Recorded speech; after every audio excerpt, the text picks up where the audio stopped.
Hello guys, this is your friend and we are back with a new fanfic. Which is what if Konaha banished Naruto became the emperor and build own harem, part 1.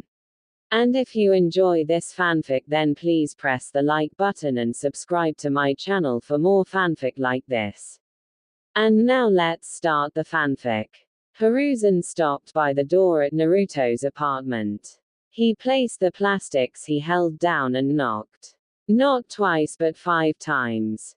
There was no response. He was certain though, that Naruto was somewhere inside the building. He opened the door and walked in. It was always unlocked. There was a sign of danger painted at the door. Someone had put it there. Naruto never bothered to remove it, neither did he. But at least no one would dare walk inside the place. So Naruto never locked it. Not a night. Not when he was running through the village. Not when he was in the forest of death. The place was cold. And eerily silent. Hiruzen shivered slightly. He should be used to this. But this was his ritual every time he came here.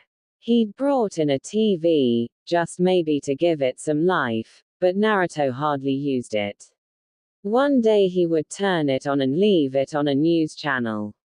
When he comes back, it is going to be on the same channel, remote still where he left it. He didn't bother saying anything anymore. The Sandaime walked over to the small kitchen. The apartment wasn't the best. But it had everything. He had made sure of it. Still, this wouldn't mean much.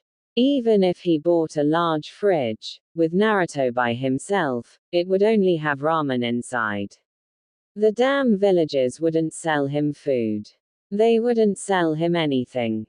Since they couldn't touch him, they thought death by starvation was one way to go about.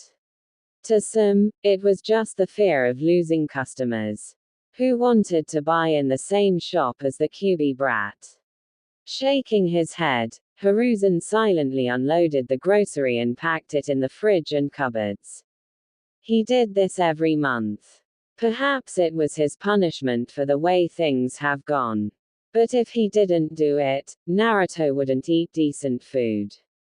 At least the blonde ate. He could cook. He had taught him how to cook. Once he was done, Hiruzen looked around. It was always tidy. Naruto was clean. He was a miserable lonely child, but at least he cleaned up his place. That was at least something good. But not something that made him smile. There were still many problems that didn't look like they were going to go away. And there wasn't much he could do about it. To feel so powerless to change things, Hiruzen had never been so frustrated and he was called the professor. He had learned every fire-based jutsu in the fire country. He had solved many puzzles, and yet, Naruto's life was one he could not solve. No matter what he said, the villagers would undo it with the glares and blatant whispers of contempt. Minato would be so disappointed. He walked over to Naruto's bedroom. It was a one-bedroom apartment. There was no sense of life. The door wasn't fully closed. Slowly, he opened it. It made a creeping sound.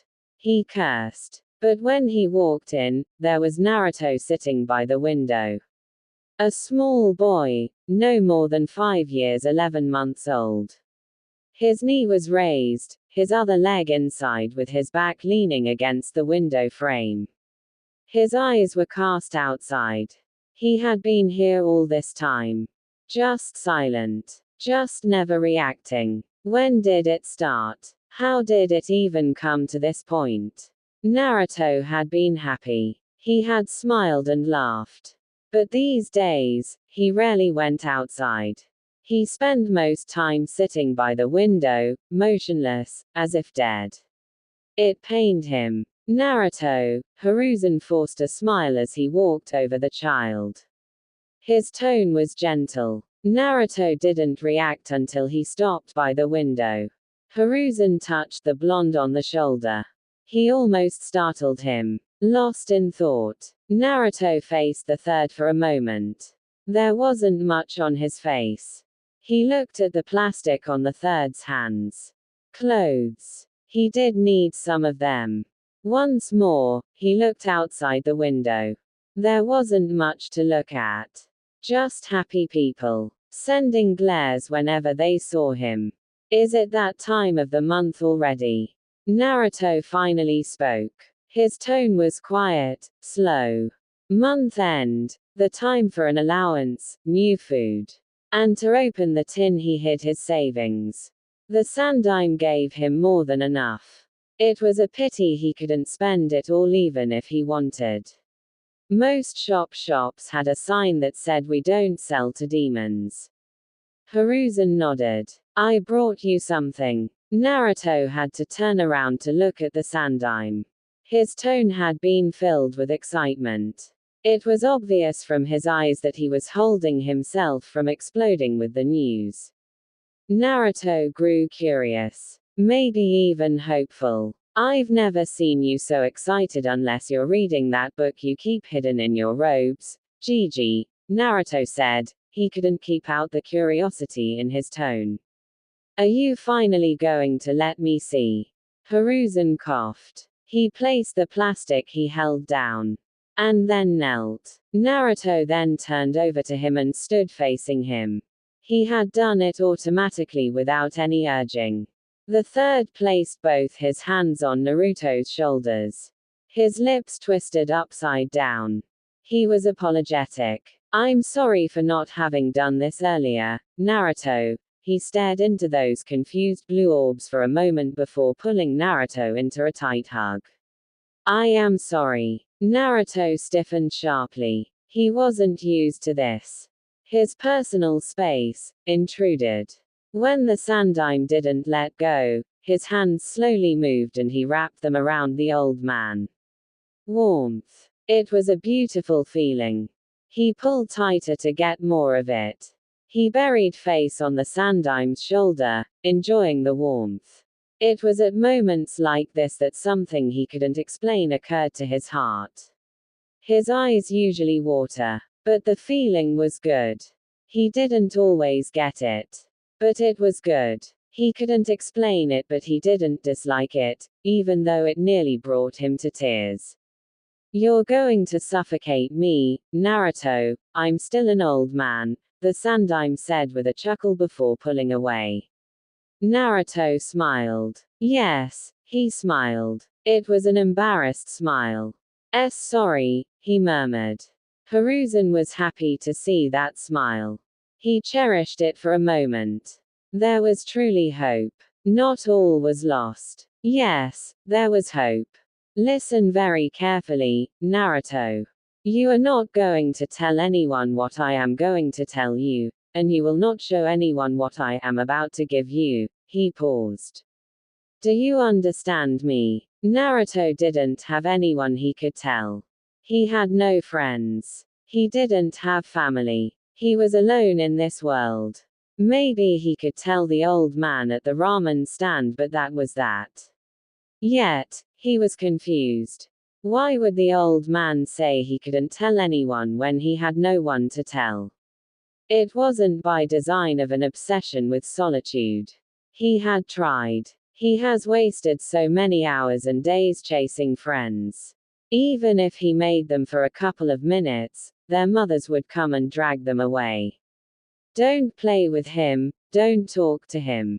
They would say. It hurt him. It seriously wounded him. The last friends he had made tricked him. They saw he was too eager to make friends and then tricked him. They had sent him to the forest of death. He should have known with the danger signs on the fences. He should have known when they laughed with madness when he crawled under the fence, but he had been eager. The forest had nearly killed him. The sandime hadn't been amused. He had told him what happened. He had explained things and then swore those boys would never become shinobi. And they never did. Naruto had stopped trying. He had stopped. He had seen the ugliness of people. It terrified him. And he didn't want to experience it again. Why? Do you trust me, Naruto? Naruto quickly nodded. Yes, he said firmly. Hiruzen smiled. It will do your life harm if you tell anyone. I can't risk that, Naruto. I cannot risk anything happening to you. There was the chance that people would make connections. No, they would make connections. He wasn't worried about the Yondaim's enemies. He was worried about the villages. They could reject the truth and try to harm Naruto for claiming otherwise. It wouldn't be pretty. He took out a picture from his robes. It wasn't framed. He handed it over to Naruto, who grasped it with both his hands. He was trembling. That, Naruto, is a picture of your mother. She was carrying you when it was taken. Like I told you, she died during the Kyuubi rampage. Mother. Mother. His mother. Her hair was red. It was that crimson color. Dangerous color. He was blonde. Naruto didn't question it. For the first time in his cold, brutal life filled with loneliness and contempt, Naruto had a mother. He had a mother. He wasn't the spawn of a demon. He wasn't the Kyuubi. He was born of this woman. This beautiful woman. The picture. He held it against his raging heart and walked over to his bed. He sat down. He had a mother. Those words repeated 1,000 times inside his head. Until tears rolled over his eyes. He made sure he didn't water the picture. Naruto felt happy. He felt relieved. He felt as if something had closed in his heart. Hiruzen took out a shirt from the clothes he brought. He looked at the Uzumaki symbol for a moment before nodding his head. If it was going to bring Naruto happiness, then he would do it. He sat beside the blonde, but didn't say anything. Not until a couple of minutes passed. He didn't want to ruin the moment. Hell, an Anbu even came before him to tell him there was an urgent meeting with his advisors, but he brushed it off. It could wait. He had much more important matters to deal with. Her name was Kushina. Kushina Uzumaki. The same name as his. Uzumaki. Naruto stared at his mother. But he listened to the Sandaime Hokage attentively. He didn't want to miss anything. Most of your clothes have this symbol. You can see it even in Konoha's Jonin vests at the back. This is the symbol of the Uzumaki clan. Your clan, Naruto. Your mother's clan. Before you get hopeful, there are no more Uzumakis out there. At least as far as I know. Your ancestral home. The home where your mother came from was destroyed during the Second Shinobi World War.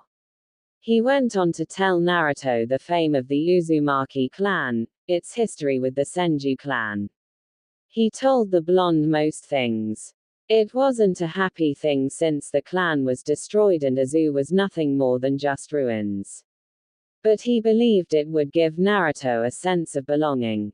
No matter what people say to him, he would know he came from somewhere and his mother once belonged to a prestigious clan. Gigi, will you take me to Azu? I want to see it. I want to see it.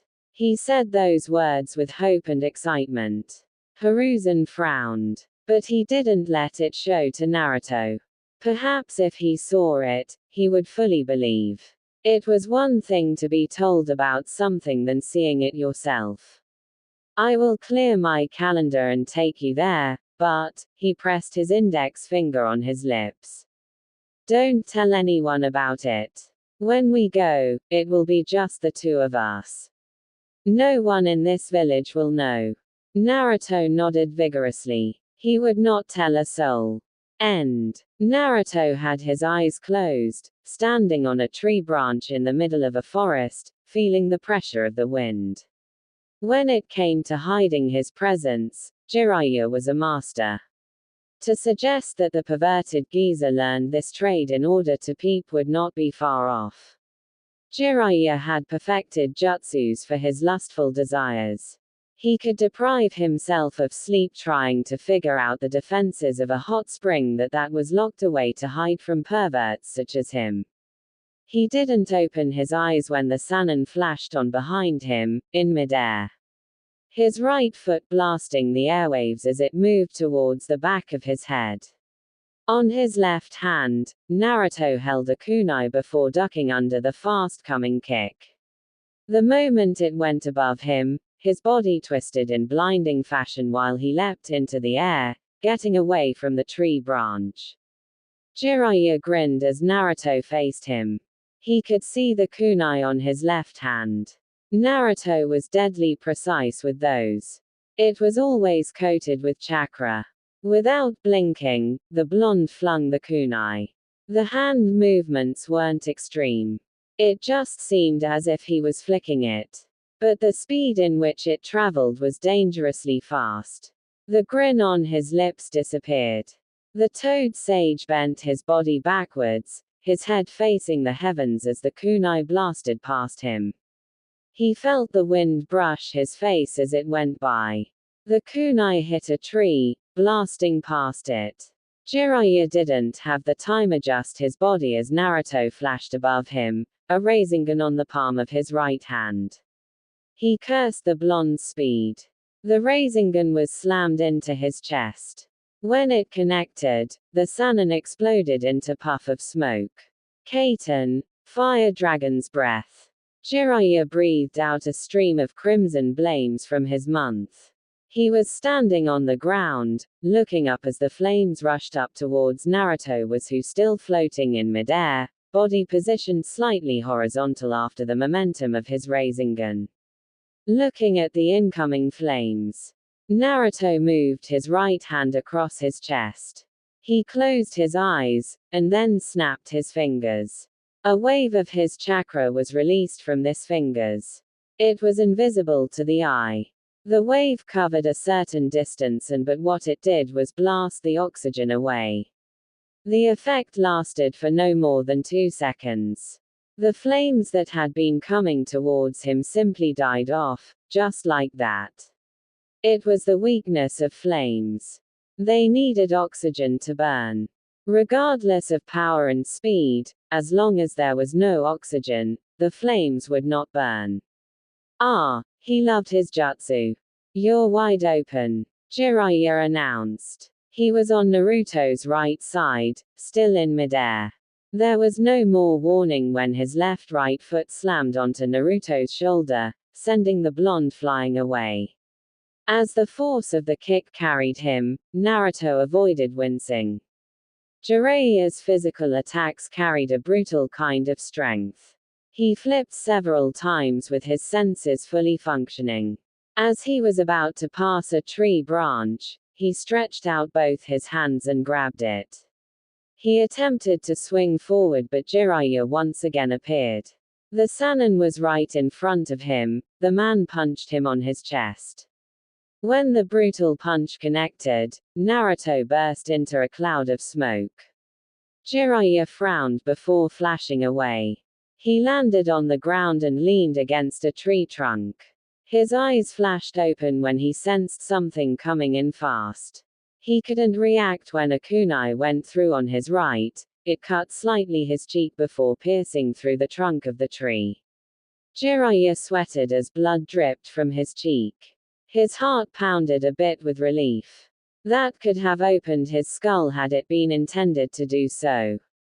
You're getting destructed. Naruto was in front of the Sannon. His right foot weaving through the air before slamming on his chest.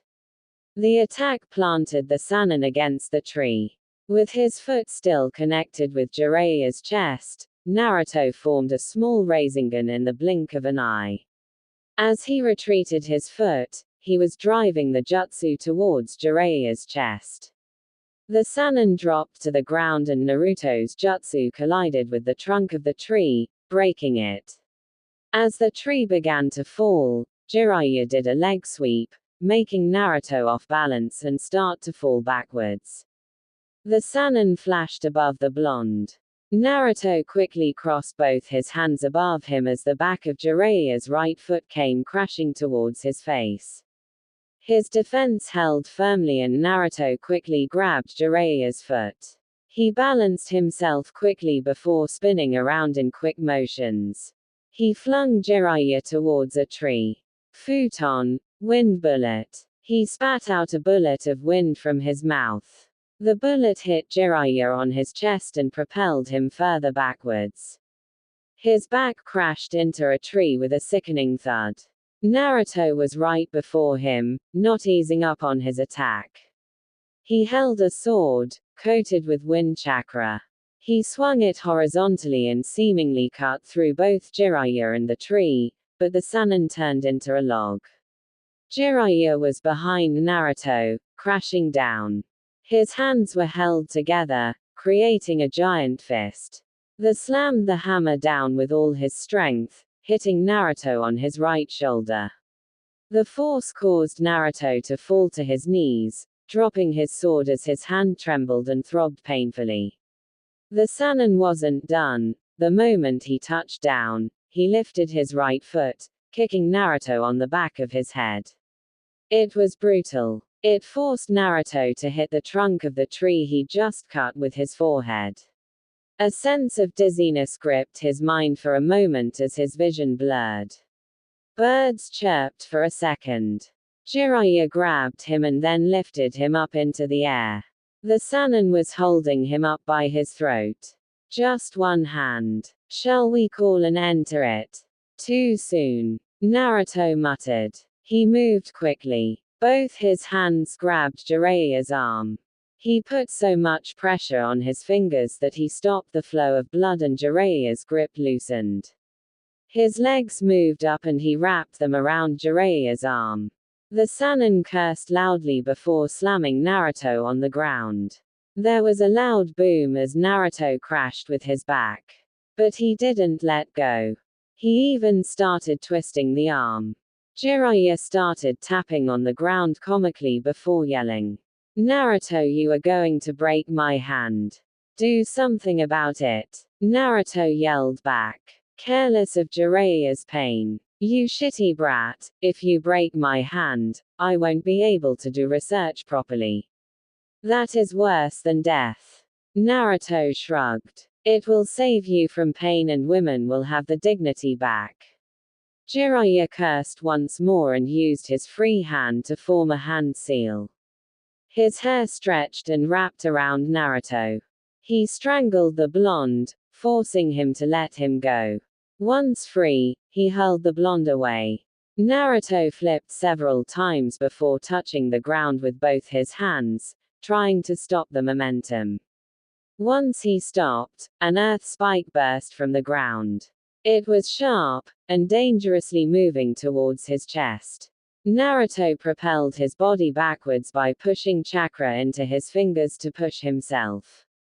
The spike missed him, just by a whisker. Jiraiya expected this. He was upon the blonde. Twisting as he moved, he channeled chakra onto his fight foot and then slammed it on Naruto's face. The kick picked the blonde off the ground, but before he could do anywhere, Jiraiya grabbed his right foot and then twisted him up before hurling him towards a tree. Naruto didn't have enough room to balance his body and so he crashed into the tree with his back. The Sannin appeared in front of him, driving his punch towards his chest. Jiraiya sensed a spike of chakra and tried to retreat. The blonde burst into a swirl of hundreds of small wind blades. He landed a distance away, but before he could even glance at the damage, he felt the air leave his lungs. Naruto was standing just away from him, with a bleeding face, but he was sucking all the oxygen away. It became harder to breathe for Jiraiya. He fell on his knees, clutched his chest, his mouth hung open.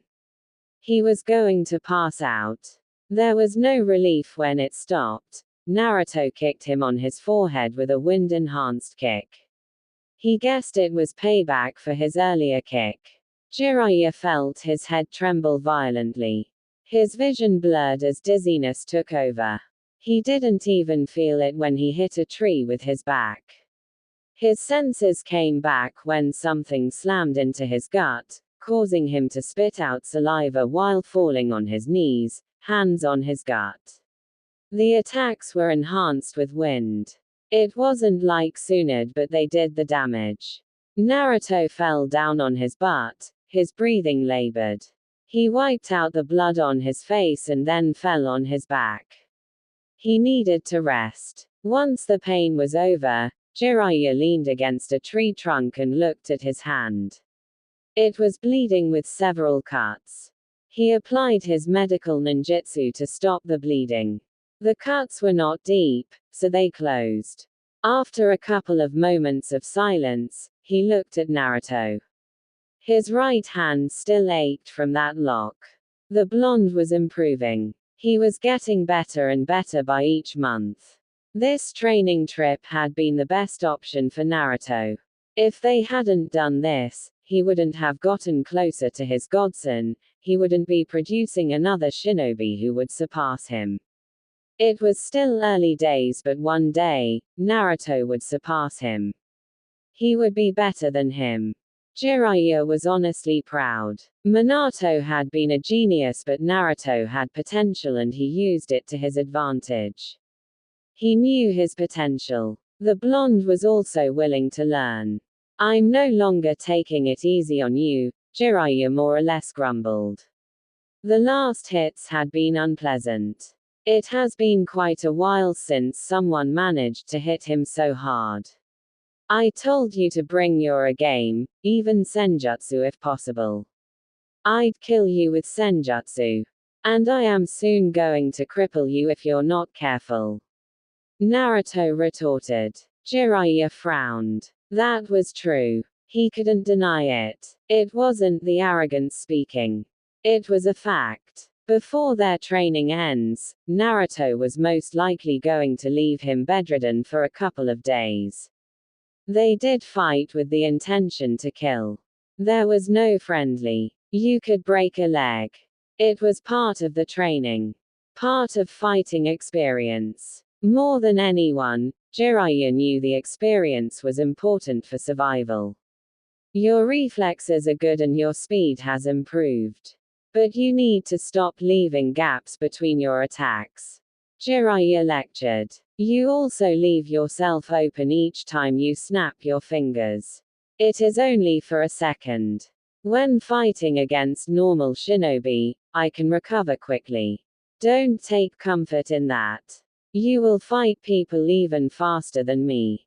If they are faster, they will attack on that lapse of concentration. If you cannot work around the problem, it is best you leave that jutsu for emergencies. I think that would be best, Naruto said before going silent for a moment. It requires maximum concentration and I must stop breathing monetarily. For you it might be seconds, but for me, it is like minutes. Well, we can't take away the fact that the jutsu is a work of genius. It basically makes the fire element useless against you, Jiraiya smiled. When are you going to broaden your arsenal? You can't be satisfied with just wind. That aside, wind is weak against some elements. You must always be ready to adapt to any change, and using different elements helps in this regard. I can work something out with fire. Given my extensive knowledge of the element, using fire-based jutsus for me should require minimal effort, Naruto said, getting up. I will send a letter to Tsunade for her to send us some scrolls with fire-based jutsus, he said while getting. Come on, let us go back to the town. He looked at himself and frowned. This is going to drive away customers. Don't flatter yourself. You're not pleasant to look at even when you are clean.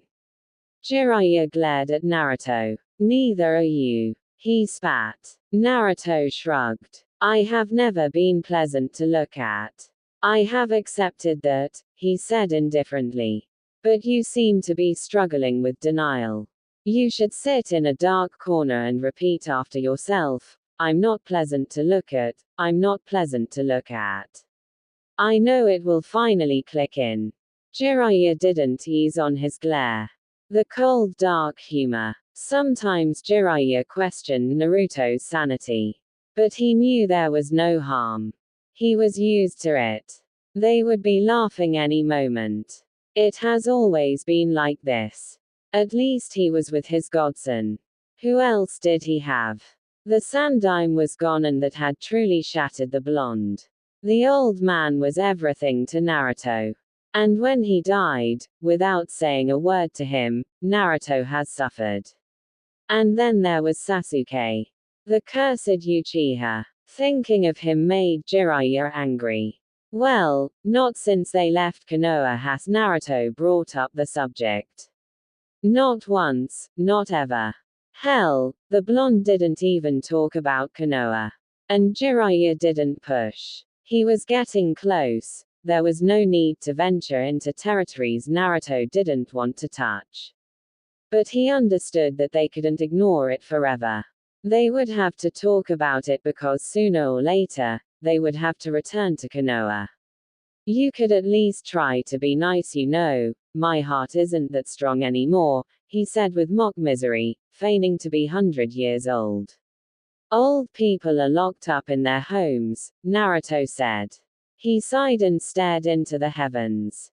What do you think is up in the sky where we cannot see, sensei? Jiraiya cast his eyes into the clear sky. He stared for a moment before shaking his head. I don't think there is anything there. I don't think there is life there.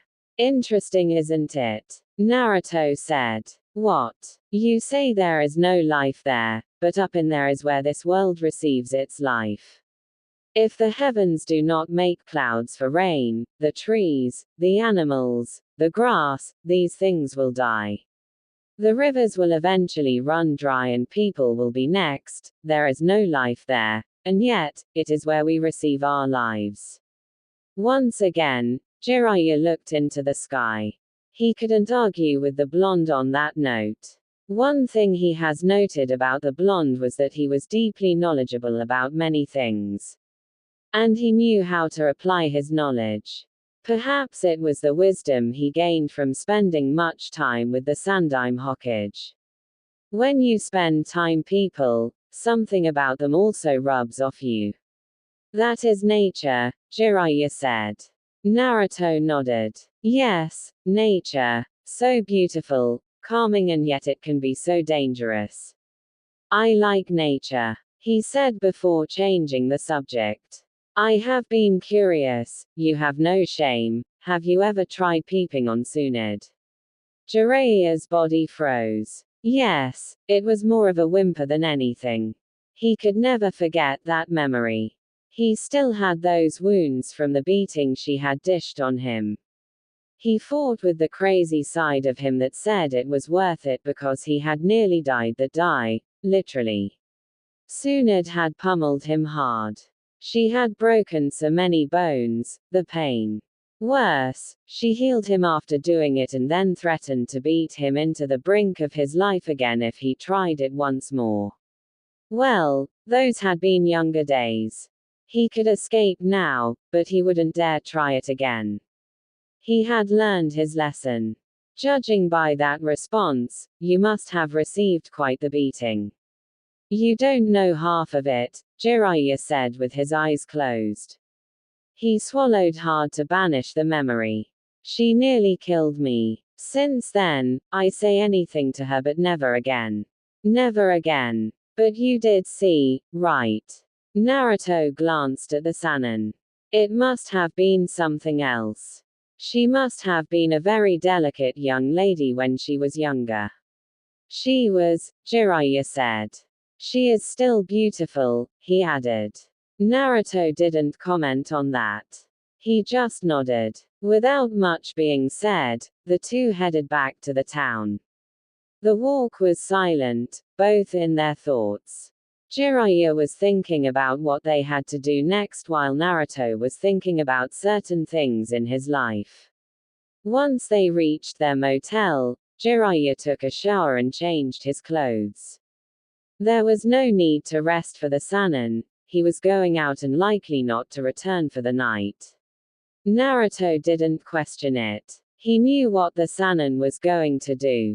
They had chosen this town because of its fun activities. There were casinos, brothels, Jiraiya's kind of hunting ground. He loved places like this. He always danced with joy when he thought of what kind of material he was going to gain through his peeping work or getting drunk with young girls who giggled and laughed hysterically whilst he tells them his legendary stories.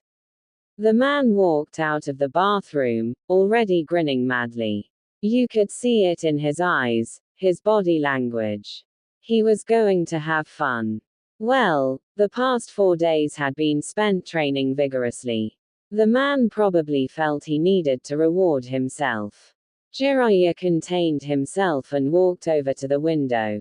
He opened it and then turned back to face Naruto.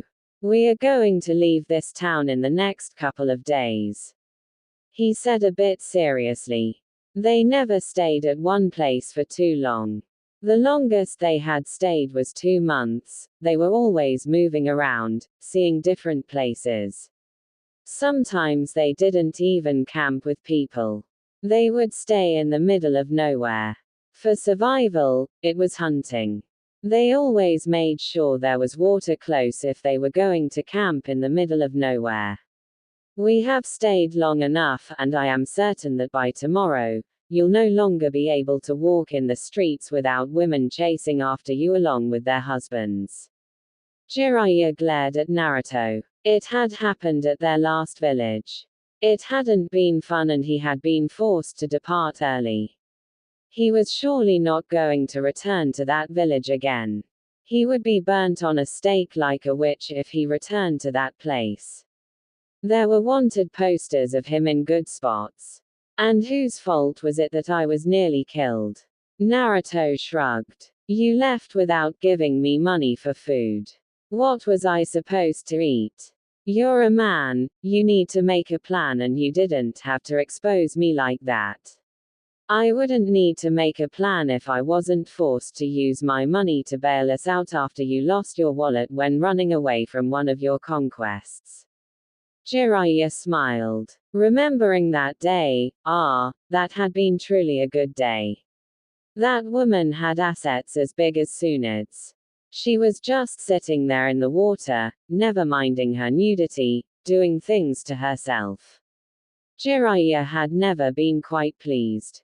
Anyway, he fought the blush gracing his cheeks. When I come back, you must be ready. I will look for a mission you can do. This time, it will have to be difficult. Naruto sighed. So, you'll be gone for a couple of days. The Sannin nodded. He took out his wallet and stared at his money. He glanced at Naruto and then his money. He frowned. If he didn't give enough, Naruto was going to hunt him down and ruin things for him. He counted a few bills and put them down. I put enough for food and some fun, he finished with a grin. With that, he jumped out of the window and was gone. Naruto shook his head and walked over to the window.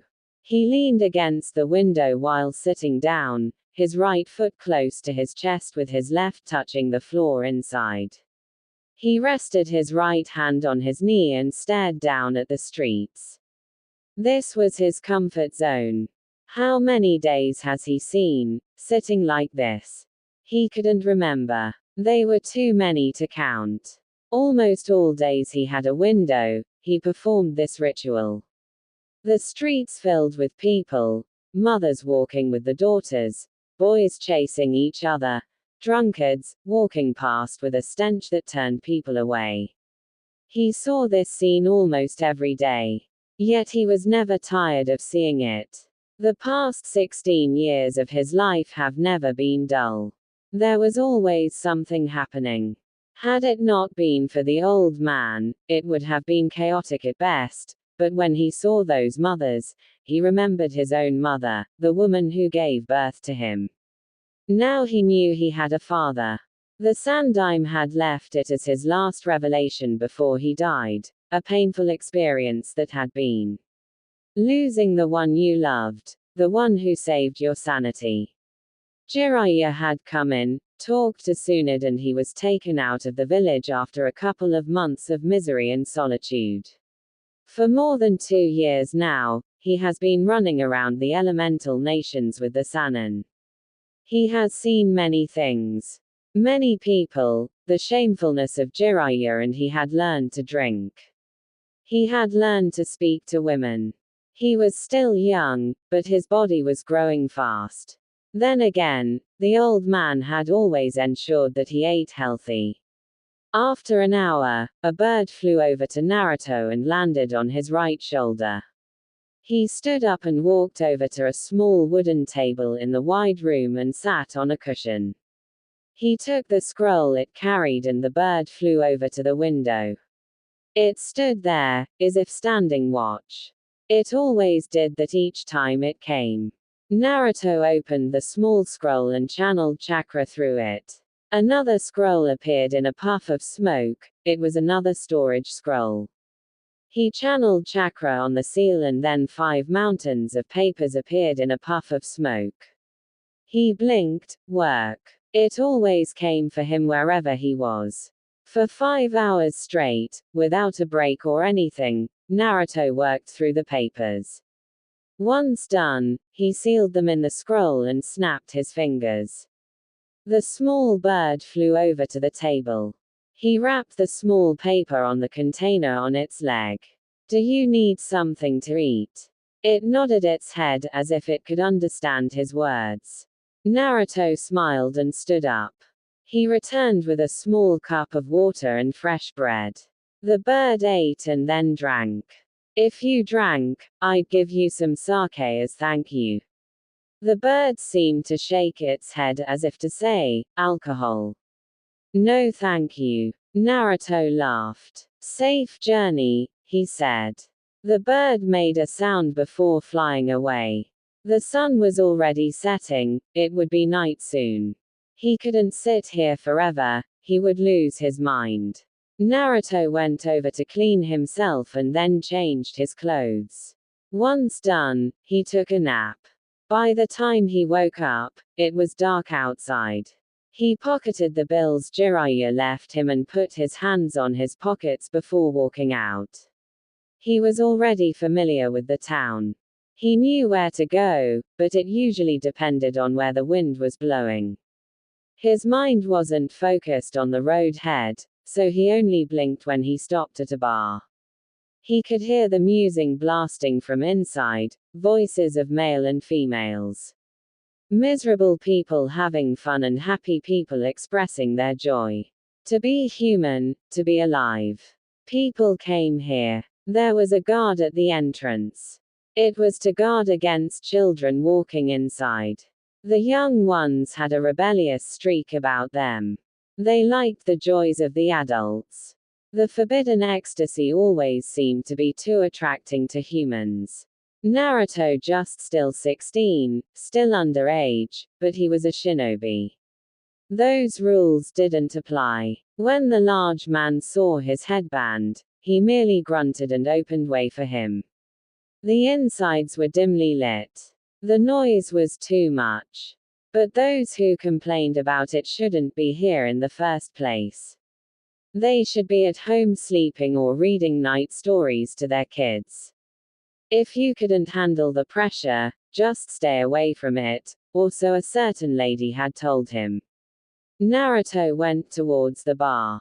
He didn't sit, he looked around and saw a free table by a corner. It was dark and you couldn't see clearly. It was his perfect place. He ordered 4 bottles. Once they came, he took 2 cups and walked over to his little corner. Solitude. The alcohol. Ah, the perfect combination to drown in bitterness.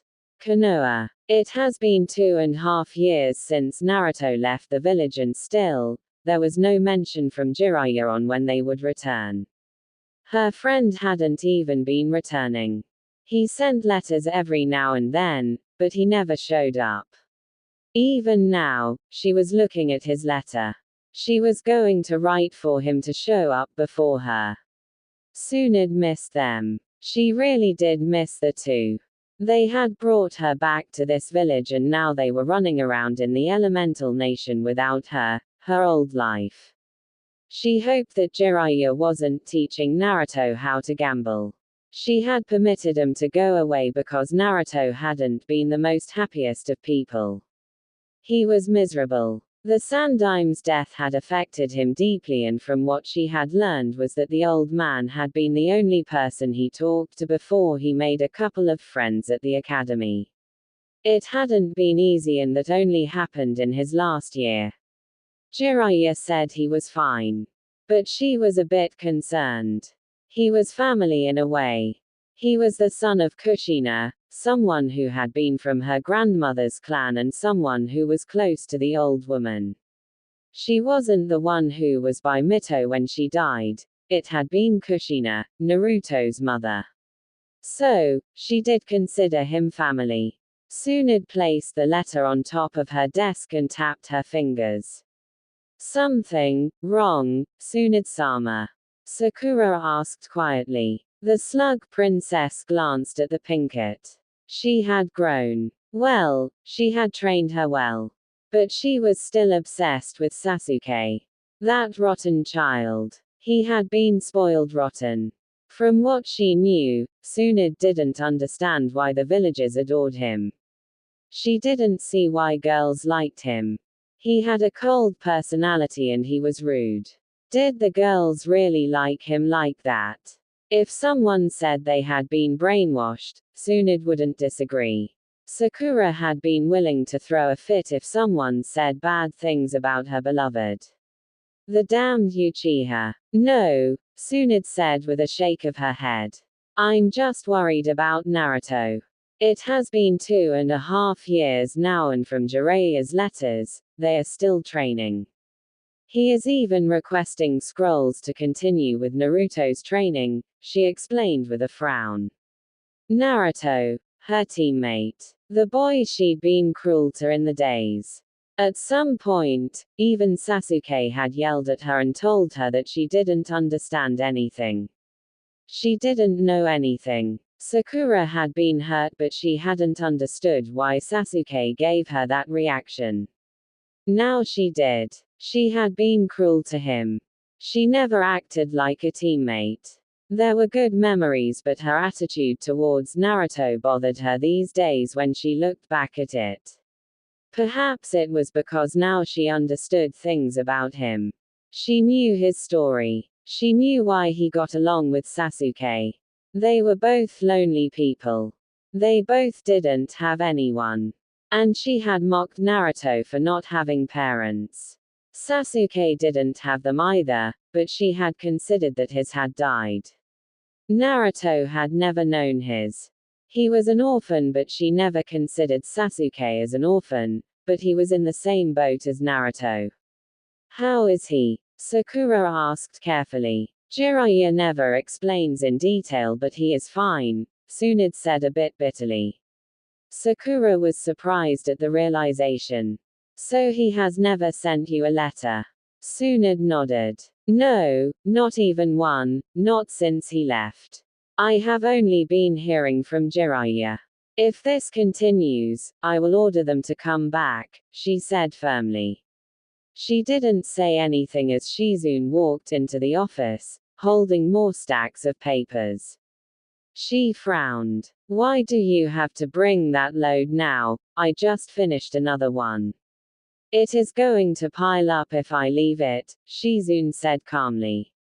There is also this, she said, handing a report to Tsunade. The Godime looked at the report for a moment before frowning. Troubling news. She didn't need it now.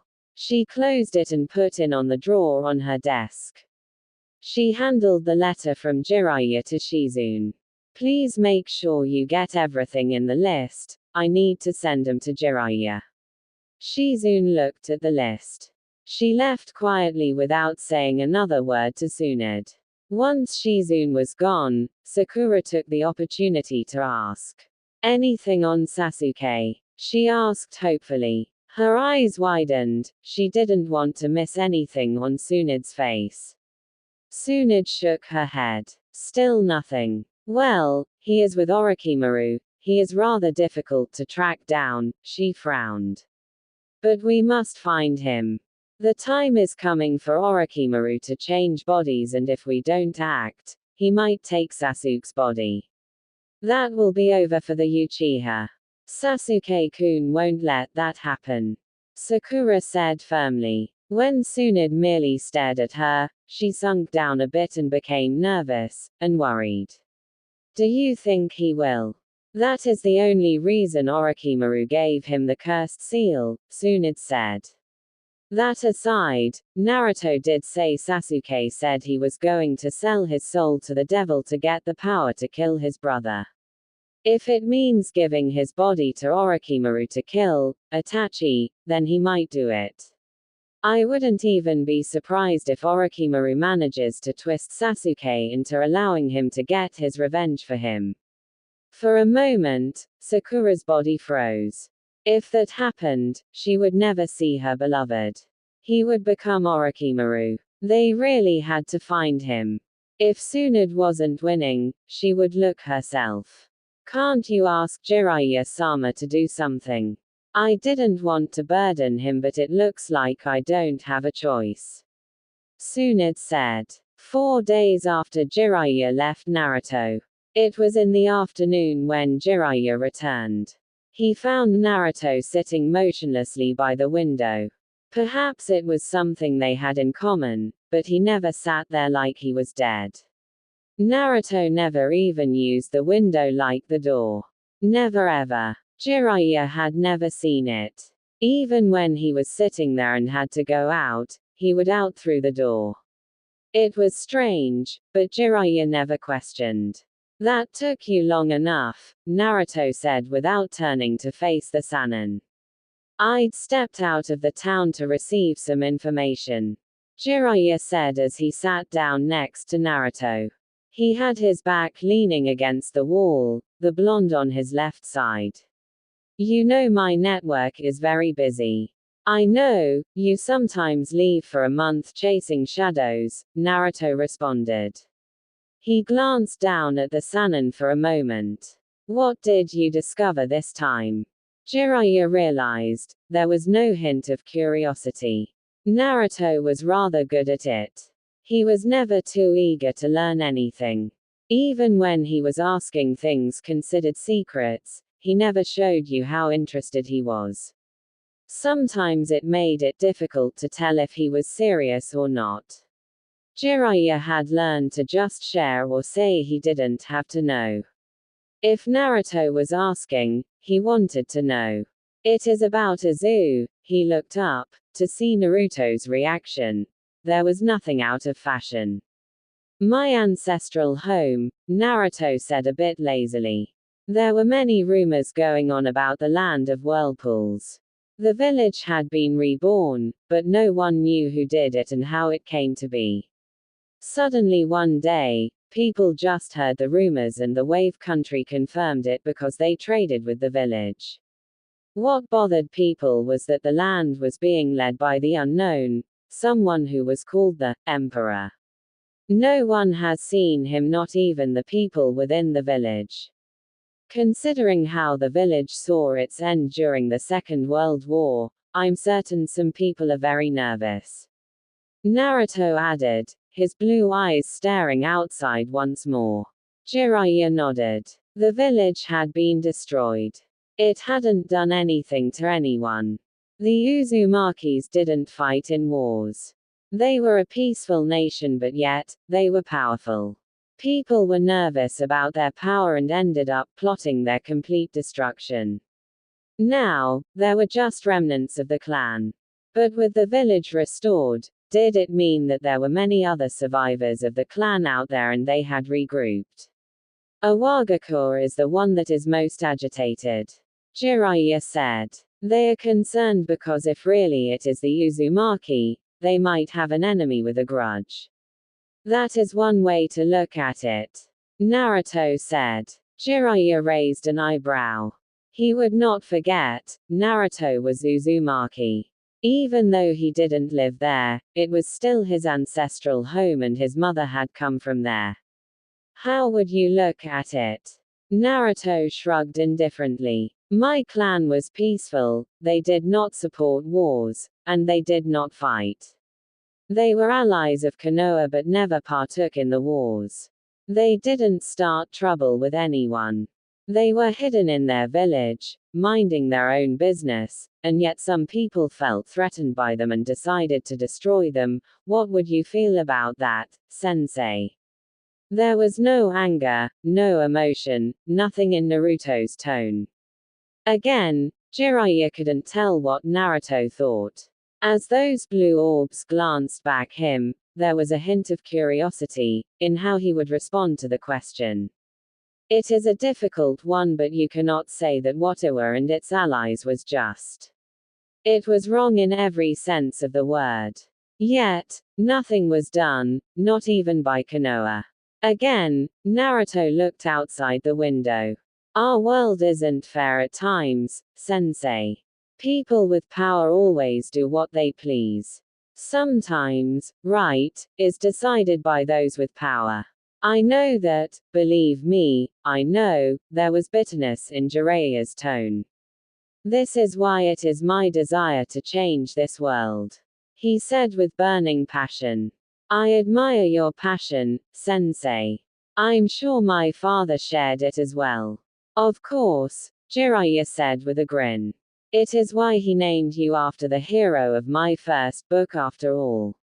Ah, yes, that book. You said my father liked it, I think I like it as well, perhaps for different reasons, but Naruto wouldn't say. What would you have done in that situation, sensei? In a world you desire, would you have allowed Iwa and its allies to get away with what they did? Their action was nothing but a slaughter of innocents. I say this not because it is my clan, but looking at it as someone who has listened to your desires. Jiraiya thought for a couple of moments before shaking his head. I don't know, Naruto. Iwa would say they were justified and they wouldn't back down. Anything more forceful would result in bloodshed.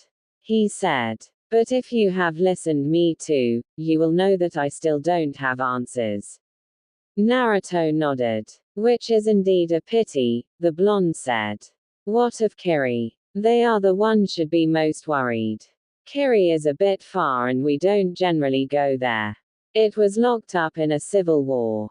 But I heard that the war was over and that a new cage has been named. I'll go there sometime. Jiraiya said. Naruto didn't say anything else on the subject, he just nodded and asked. What is new in the information you received? Nothing much, there are still many things we don't know. Getting inside is near impossible. I'd have to go there myself. But since it is something that will require time, I can't do it now.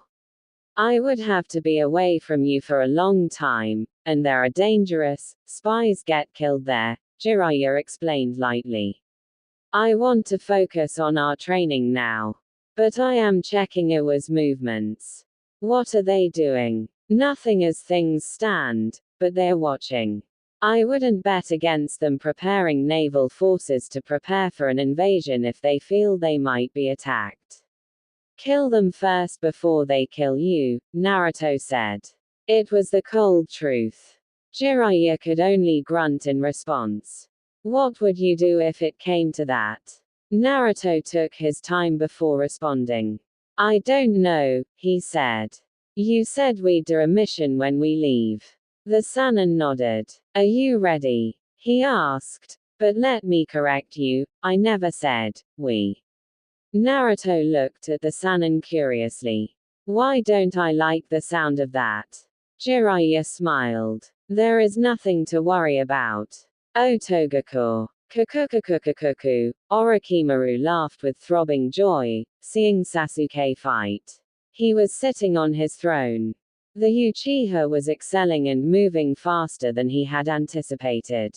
He had been right after all and the Uchiha was a good candidate. But then again, he was never wrong, was he? He was usually right because he made calculated moves. Kimimaro had turned out a failure because of his illness, but Sasuke was perfect. The Sharingan would finally be within his grasp and he would make sure that the body would last him. It was a pity he could not sit Sasuke on a chair, strap him up and then begin to bisect him to an up close to what actually happened inside the Uchiha's body. Well, he just had to be patient. He would do it once he gained the body. He didn't have a problem with cutting himself up. Orochimaru went through a fit of coughs coupled up with blood. He frowned. This body had reached its limits. He really needed another host. He couldn't move freely now. And very soon, he would be bedridden, unable to do anything. Kabuto walked up to him, medicine. Dutifully, the nin gave him his medicine before glancing at Sasuke, who was fighting in the hall. He is improving splendidly, he said. Should we inform him of Naruto-kun's improvements as well? Orochimaru shook his head. Let us leave that for now. It might come in handy as a form of motivation, he said. Did you bring what I asked for? Kabuto nodded. I've also found something interesting that you might like to know, he said, lifting up his glasses. Orochimaru eyed Kabuto. Was he being teased? If the man knew he was going to like it, why didn't he just say it? Kabuto was loyal, but sometimes Orochimaru questioned it. He smiled. What is it? It appears that Gurren has once more surfaced in Azushiogakur. Orochimaru blinked. Oh, that was indeed an interesting piece of information. His former number 2 had vanished from him along with that boy. He hadn't bothered chasing after them because they were no longer useful. Gurren had done what he needed her to do. Perhaps the only thing she could prove was that of danger to him was about what she knew. Well, she has been gone for about a year now, and nothing has happened, so he thought he was safe. That aside, he hadn't thought she had gone to join another village. Well, that could be troublesome since we don't know anything about the village, Orochimaru finally said after weighing up his thoughts. Have you sent someone? Yes, but they didn't come back. Well, it is interesting, Orochimaru. I could go myself, but at this point, I need to be by your side. A bitter reminder that he did need Kabuto at this moment. His movements were limited and very soon, he wasn't going to be able to do any by himself. The medicine wasn't for anything but pain. He couldn't stop the rot. So long as his soul remained here, the body would continue to break apart and he would experience the pain. Why didn't Kabuto just leave him? He shook his head. He needn't think about such things. There is something I have prepared, but I'd rather not use it unless there is no other choice. I am not going to be like this forever anyway, but if Gurren was here, I'd take her body and continue to nurture Sasuke-kun until he is ripe for the taking, the Sannin said. Call him. Kabuto nodded and called Sasuke. The stoic-looking Uchiha walked up to the two, his fully matured Sharingan glaring at the pathetic-looking Sannin with so much coldness that it filled Orochimaru with joy. What? I have a mission for you. I'm finally leaving this cage, Sasuke said as he accepted a scroll from Kabuto. Everything is in there, Orochimaru said. It is merely a test of your strength. I want to see if you can succeed smoothly before changing tactics for your training. River Country. Naruto sitting under a tree in a meditative position with his eyes firmly fixed on Jiraiya. The Sannin was sitting there with him. Plans were drawn on the ground. Naruto had already surveyed everything while Jiraiya watched. The Sannin hadn't commented and said he would not comment. Even if Naruto was making a mistake in something, he would not say anything, not until the mission was over. The Sannin had said he had to make sure no innocent person died, and if it happened, he would have to live with it because that was what happened. The village close to them was being occupied by criminals, scums who were here for the loot. The village of Takumi has sent for help and they had to remove the scums. Naruto had to do everything by himself. There were 30 enemies, but they were mostly just bandits. 10 were shinobi, but nothing strong that would cause him trouble. The danger here was that he had to make sure that they didn't kill the village people. If he made the wrong move, they would kill them and the mission would be a failure. The leaders of the group were all located in a small bar having a meeting. This was a perfect opportunity to strike, when all leaders were at one place. 7 were doing patrols around the village. He could easily handle those with his clones and silently as well. 5 were guarding the daughter of the village leader who they were demanding a ransom for. These people were in different locations and he had to strike quickly. The rest of the villagers were in their homes. They were told not to make moves. For some reason, Jiraiya had leaked that Takumi had hired shinobi and he had to deal with people who were aware that an enemy was coming. Remember Naruto, if you just leave this people, they are going to harm more people. If there was a mass jail for criminals, we'd capture them and send them there, but we don't have that. Killing is part of the job. Don't make it feel natural for you. It's not natural. Life is precious, but as shinobi, we cannot avoid it. You don't always have to kill. You have to determine what is safer. Naruto had shed blood before. It had been horrible. He hadn't meant to do it. The man was a bandit and Naruto had put too much strength on his hands. He had ended up snapping his neck. That sickening crack when the head twisted, those eyes rolling with life disappearing, they had haunted him, but Jiraiya had been there. Jiraiya was taking him through this, just to prepare him, just to make sure that he would not freeze and risk the lives of innocent people locked up in their homes. At any moment now, these people were going to round up the villagers and use them as shields to deter shinobi from attacking. This was why Naruto had to move now. I know, sensei, Naruto said. Wish me luck. Just use your head. This isn't a battle that can be won because of physical prowess. You might have the power and still lose. Just know that you sometimes have to put aside all that power and use a kunai to get the job done. Naruto nodded. He stood up. 2 minutes. He said. A minute is more than enough for you. Jiraiya said. You have your shadow clones to help you. Since the enemy is weak, that is more than enough. But 2 minutes it is. Naruto stood up and jumped onto a tree. He would have preferred to just walk into the small village and crush the enemy, but he had to be subtle about things. There were not more than 15 houses here. It was a mining village. But the gold had run out. The bandits didn't know. Imagine the disappointment when they found out. Kage Bunshin no Jutsu, Naruto created 7 clones to deal with the bandits standing guard. He created 11 more to guard the houses where people were locked. The 5 guarding the important girl were insiders with the leaders, so he could get rid of the others without them noticing.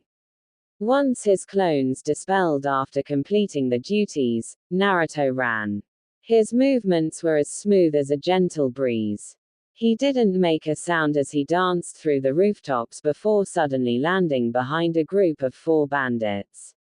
Hey WH. He didn't allow him to say anything. He moved in the blink of an eye, jumping over the man. As he was doing so, 3 kunais were fling in 3 different directions. The kunais hit straight on the foreheads of their targets. They pierced through. He landed on the man's shoulders, and placed his hand over the man's mouth to stop him from screaming. The others dropped to the ground. Before he hit the man on the back of his head, knocking him out cold. The villagers would deal with him. Naruto left a clone to tie him up before disappearing along with small gusts of wind. The house he appeared in was a double-story house. His target was upstairs with her 5 guards. There were 10 downstairs, drinking while placing guards. They were laughing merrily while the villagers cried in their houses. There was no hope for tomorrow. They were thinking, at any moment now, they would be killed. Cold-hearted humans. But he had seen it, hadn't he? The ugliness of people. He had experienced it too, so he could understand. Naruto went behind the house and walked through the wall. He peeked through the window. The girl looked fine. She was small, crawled up in a corner, trembling in fear, tears in her eyes. People were truly ugly, weren't they? A little girl, an innocent child, and you did that to her. He had been innocent too. A child, younger than she was, and ugly people had tormented him. He needed to get in silently and time was ticking away. He held a single hand sign and used Shunshin to appear in the room. 5 kunais were in his hands. He twisted speedily and threw them all, each hitting its target. The bandits didn't see a damn thing. They fell lifelessly on the floor. Naruto walked over to the girl and knelt down. He gave her a warm smile and whispered something to her ear. He noticed she tensed. She was afraid. He created a clone which picked her up and left by the window. Naruto stood up. He was done with this part. He took out a smoke bomb and went downstairs. He threw the ball on the round table the 10 were gathered around. It went off, quickly covering the room with smoke. Everything else occurred within seconds and Naruto walked out safely with his hands inside his pockets. He could consider his mission done and dusted. He just had to interrupt a meeting, and with everyone else gone, he didn't have to worry about the safety of the civilians, but the clones would still keep watch of everything. Naruto had manners, unlike a certain pervert. So he actually knocked when he arrived at the door where the leaders of the bandits were gathered. He knocked gently a couple of times before a large man walked up. He dwarfed his frame by sizable proportions. Even a chunin would be afraid to face such a man whose face was a field of scars. What? The man demanded, glaring at Naruto. He then noticed the headband. They sent a brat. A brat. He looked insulted for a moment. Naruto didn't say anything. His response was to punch the man on his face. Despite his size, the man was sent flying back inside the room. He crashed loudly onto a wall, face bleeding, teeth falling out. He cursed loudly as he staggered to get up to his feet. Naruto stepped into the room. They were all large, ugly men. They were the kind of perverts of liked little girls. Pedophiles. He counted them calmly before greeting them. They were not even the least surprised or alarmed. As large as the man he had punched, he was simply a doorman. Konoha Shinobi, one of the men, frowned looking at the forehead protector Naruto wore. Is it true, I've had even though young, Leaf's shinobi are strong? One asked quietly. We're about to find out. They all readied themselves, grinning madly. He was just one, they were big and strong. They could handle this, or so they believed. Between mob justice and quick deaths, what do you prefer? Naruto asked in a calm tone. But a mob justice was no good, was it? Maybe the villagers would pay back the people who made them suffer, but it did nothing but incite violence in the hearts of people. Naruto nodded to himself. Although he offered that option, he wasn't going to go with it. Innocent people didn't need to dirty their hands. This was the duty of a shinobi. We pick neither option. The first one lunged towards him, attempting to plant the base of his foot on his face. Naruto sidestepped the large food and raised his right hand, channeling chakra through it. He made a fast motion as if he was cutting something, and then blood gushed over from the man's knee. His leg was cut off from his knee. When the pain shot through, he cried painfully. "You little!" Another yelled, swinging a right hook. Naruto caught the man on his arm, having avoided the punch. Chakra was channeled through his fingers and he pressed. There was a sickening crack or bones breaking. The man cried out in pain while gritting his teeth. When the last man hovered behind him, Naruto slammed his elbow on the man's chest, knocking on the wind of his lungs. He was a shinobi, and he had to finish this. He took out 4 kunais from his pouch and did what he had to do. Once done, he breathed in and out to calm his nerves. He didn't need to see anything. He simply walked out and made way for it. Jiraiya could handle the rest.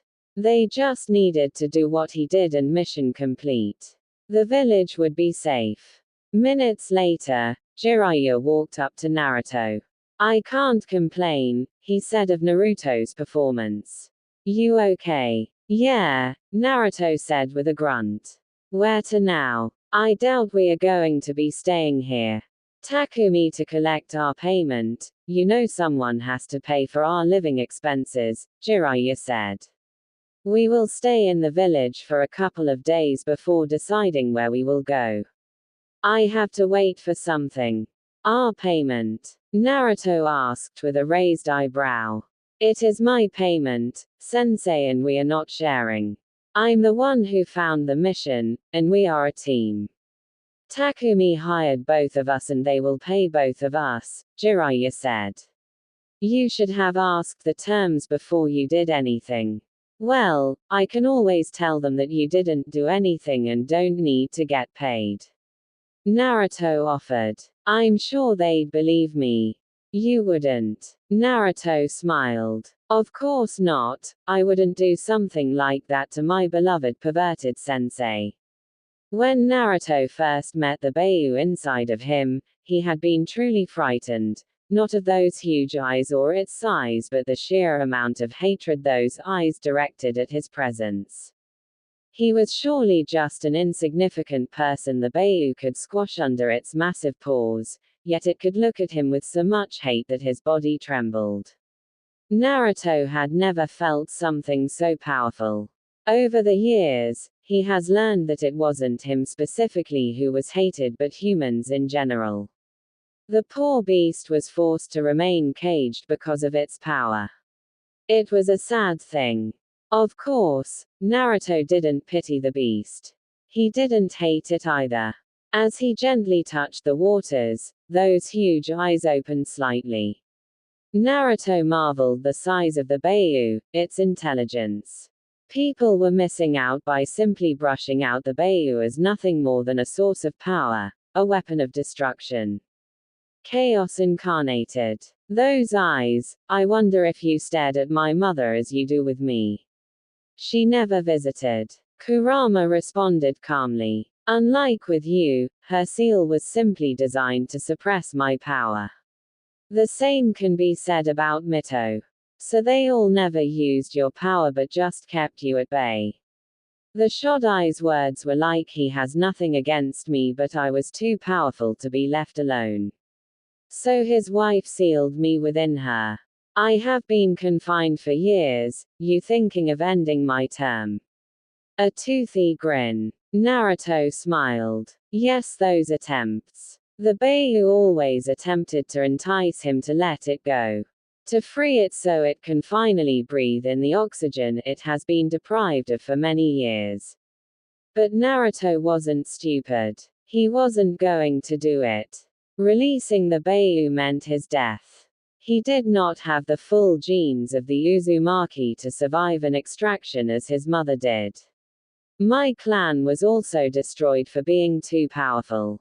I guess we have something in common there, Naruto said. But that isn't why I am here. My power, Kurama said. Naruto was like all humans. He wanted his power. He was the first Jinchuriki to use his power, but it did give him a sense of freedom. The seal held him. If Naruto was willing, he could draw out as much chakra as he was willing to give. Naruto nodded. I wish to learn to control it once more. Kurama grinned. I thought after you nearly killed that hermit when you lost control you wouldn't want to try again. Naruto shrugged. It would be stupid of me to leave this power like this. You are strong and I am your host. It doesn't matter that neither of us had a choice in our union. The fact is we are together and I am going to learn to control your chakra. I'm not stopping you. Yes, because when I use the chakra, the seal weakens. I have been studying seals since I was 7. Although the old man never taught me anything special, he introduced me to Fuinjutsu and said it was the legacy of the name I carry. So I know what happens with this seal and I know you laugh gleefully when I lose control. Kurama stared at the blonde for a moment before laughing menacingly. You lose control because you can't handle my chakra, human. Naruto shook his head. Yes, your chakra is potent and admittedly deadly to the human body, but it isn't the potency of your chakra that makes me lose control, it is the hatred. HMP, Kurama stared. If you can't handle it, then don't try to use it. I am hatred, it comes with my chakra. But you can make it worse because you want me to lose control. Naruto stressed those words. Look up. Kurama did and saw structures. He frowned. He knew the seal. Naruto clapped his hands. You are very knowledgeable about seals. Then again, you have always been sealed within seal masters, he said. That is insurance. You are not going anywhere unless I say you are. If more than 6 tails of chakra leak out the seal, that falls down on you and restrains you.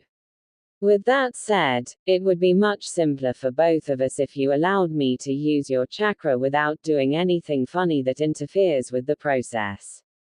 A human, doing this to him.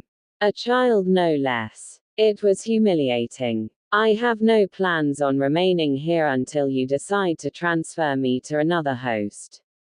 I will make my escape. I know you will try. I'd try to escape too if I was locked up in a cage, but I still won't let you go. I need your power. I know you hate humans. If you force your way out of the seal, you're likely to kill me first and then incinerate my body just to make sure I stay dead. But let us make a deal that gives you a bit of freedom. Of course, you'll still be locked, but the seal is special and we can work out something. Naruto's eyes snapped open. They sharpened when saw Jiraiya's foot heading straight towards his face. It was too close for comfort and he didn't want to get any unnecessary hits. He quickly fell backwards, lifting up his face while he raised both his hands. As Jiraiya's foot passed above him, he caught him just above his ankle. The Sannin raised both his hands up, surrendering. Naruto let go of the Sannin. Why are you attacking me? You were open, Jiraiya said with a shrug. Naruto stared. Is that how we are going to play it, sensei? If one is open we attack them. It's not a game but it's a one-way street exercise. I am the master and you are the student here, Jiraiya said firmly. He was certainly uncomfortable with the idea of Naruto being given the license to attack him if he was open. That's not fair, Naruto said. Here is my rule. To determine that you are still worthy to train me, I will attack you if you are open. I see no value if being helped on by someone weaker than me. Jiraiya stared. You still got a long way to go, brat, the Sannin said. He sighed and sat down next to the blonde. They were still in the river country. It has been a week and he already had plans. He would have liked to start with other things, but there was something he had to do and it was important. Not to mention he still needed to see Tsunade. The woman had been forceful in her letter. He had to go before attending other agent matters that needed him, and he couldn't do them with Naruto. But even if he was to leave Naruto, it wasn't going to be much of a problem for the training the blonde had to go through. Naruto did his own training when it came to ninjutsu. Even as his sensei, he only informed Naruto of the basics, and the blonde did everything on his own. When they do get to fire, he would only teach Naruto the basics and a jutsu he knew. The blonde would learn everything by himself. He trained Naruto with taijutsu, kenjutsu and some genjutsu. Naruto was not that good with the latter, so they'd shelved it and focused on simply being able to negate them. Troubled, Jiraiya glanced at Naruto for a moment before shaking his head. "No," he said. "I was just sorting out my thoughts." "What were you doing anyway?" When you interrupted me," Naruto started. "I was having a delightful conversation with the Kyuubi regarding the use of its chakra. You'd loosened the seal before to allow me to draw out as much chakra as possible, but there were massive negative consequences to this." Jiraiya frowned. He still hadn't even told Tsunade about the incident. She would freak out, possibly question why Naruto even needed to learn to use the Kyuubi's power. But he believed it was necessary. Why have so much power inside of you and not learn to use it? Besides, with the way Minato designed the seal, it was designed for Naruto to control the power. The key was for this purpose. The cage could still be unlocked while keeping the Kyuubi sealed. However, if Naruto was consumed by the power, the Kyuubi got free. "Don't remind me about those consequences. The toads won't give me the key again after that incident," the Sannin grumbled. They'd questioned his decision. Well, he had been close to dying and releasing the Kyuubi at that time. If he had died, the Kyuubi would have escaped. Jiraiya laughed bitterly at the thought.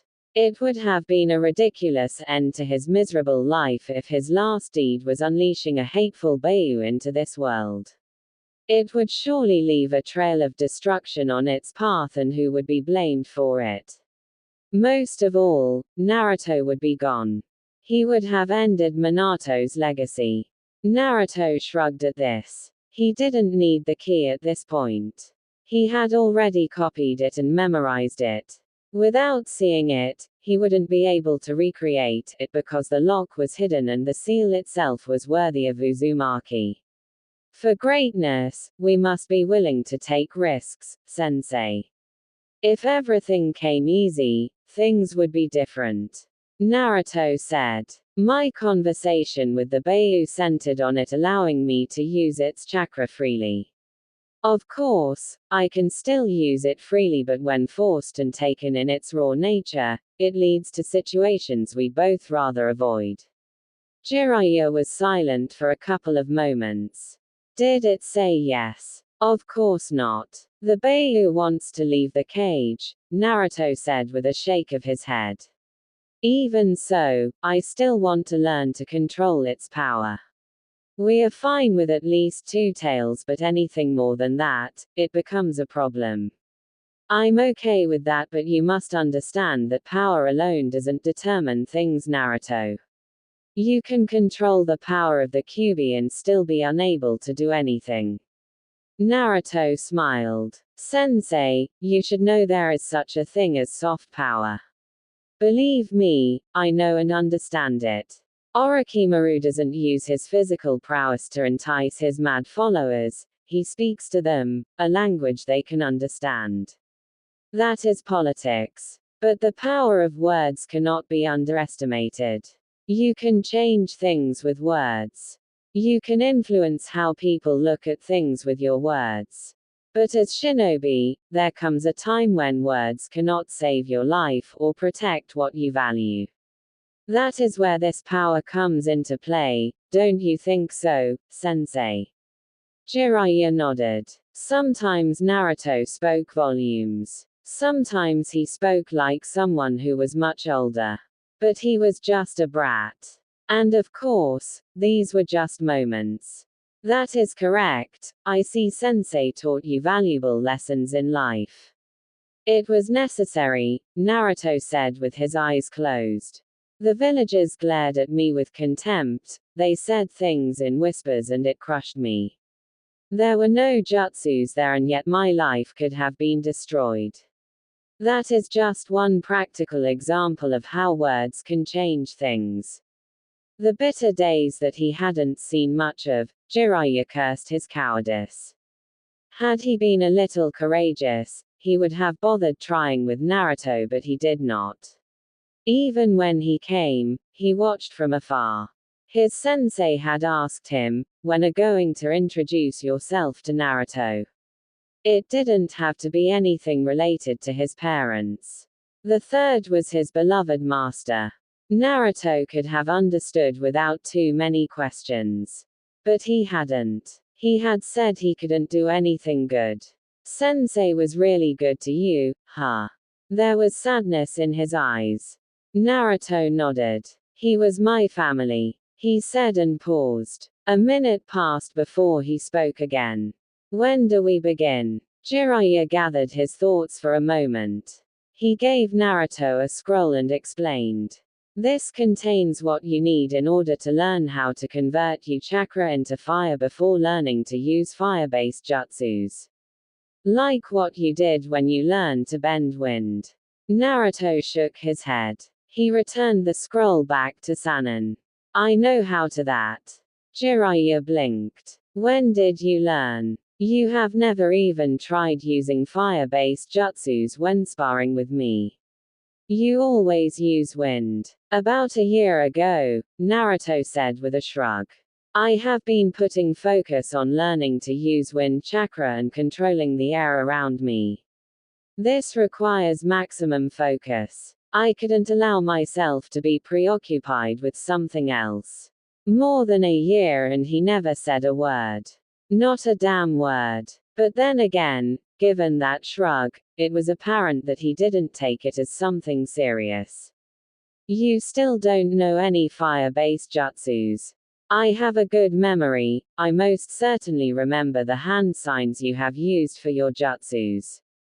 But I haven't tried it, yet. Again, a nonchalant shrug. Jiraiya understood why Naruto never said anything. He didn't want to start learning to use fire-based jutsus at that time. We can't start your training now. The one about the Kyuubi. Why? We have to go our separate ways, Jiraiya said. I have some things to do and will be traveling a lot. You have to go to Sunagakure and try to finish your wind training there. The environment is very conducive there. I will send you a message once we are done and we can talk about concluding things. Last time I checked we didn't have a good relationship with the Hidden Sand. Suna had invaded the Leaf and they had ended up fighting. He had fought and defeated Suna's Jinchuriki. Had Konoha had bad leaders, it would have certainly marched to decimate the sand. But good leaders avoided such bloodshed and were working on something else. That has been resolved, Jiraiya said. Sunad soothed things out, but there are still some people who are wary. They did betray us, they can do it again. At least some people are thinking that. Naruto looked thoughtful for a moment. Then I must confirm how things are there before they take things to the next level. My training is nothing more than convenience. Jiraiya grinned. You're not a bad student, he said. Kakashi always spoke about reading underneath the underneath, Naruto said with a shake of his head. The desert is going to be unpleasant. If you get caught in a sandstorm. But it should be fine. You can always consider it a training trip. You really do like trial by fire, sensei. You threw me in a deep pit to get me to learn how to summon the toads, Naruto stared. One of these days, sensei, you'll be drunk and wake up sleeping next to the old hag while posing. Jiraiya shivered at the thought of Tsunade seeing him before her when waking up. She'd kill him this time around. Let us not go that far, he said nervously. I sent a message to the Subaku family to inform them of your visit. I thought it would be suitable they know. Naruto nodded and looked up into the sky. I'll camp by the border tonight and enter the desert before the sun rises. He said. Don't try to learn using the Kyuubi's power there. We don't want you accidentally leveling Sunagakure to the ground. Jiraiya said. He could actually see that happening. The Kyuubi had enough firepower to do that. The only way he had managed to even survive was through suppressing the chakra. If not for Fuinjutsu, he would be dead, literally. We shall see. Naruto responded with a shrug of his shoulders. A day later. Hidden village in sand. Traveling documents. Those were essential. If you were going to walk through the gates of any hidden village, you needed them. It didn't matter if you were wearing a headband or just a civilian, you needed papers that showed who you were and where you come from. Security reasons. They didn't just want everyone and anyone entering their villages. Spies and dangerous criminals could walk through the gates if not watched, and that posed a serious risk to a village. Naruto looked up into the sky. This was his first visit in this village. He didn't know where to turn to. He didn't know anything. Perhaps this was why Jiraiya had contacted the Subaku family. Naruto didn't actually need him to get by. He could ask around. The wind around the village was pleasant though, a gentle breeze, a warm kiss of nature. It was unlike the desert. The wind was wild, untamed, a natural force of destruction. Certainly something that could destroy you. Listening to its whispers, how it caressed his skin, Naruto was tempted to dance right here and now with his bag hanging on his back. Someone hit him on the shoulder. That just ruined the mood. It felt like the wind suddenly disappeared on him. He looked at the man who had hit him, an apologetic smile. Naruto nodded and the man hurried somewhere. A minute later, 2 more people passed by him running. Naruto shook his head. A village may have different name, culture and environment, but people were still the same. He started moving once more and finally found a room to rent, for a month-long stay. There was no hurry to see the Subaku siblings. He wasn't even sure how it would go considering that the last time he met them he had been battling Gaara. Well, at least it had ended up pleasantly. Naruto placed his bag on the bed and turned towards the window. His calling, it was high up in the wall. He frowned. He stepped next to the wall and placed his hand on it. He blinked before smiling. He almost laughed. He was thinking of creating a window that suited his needs.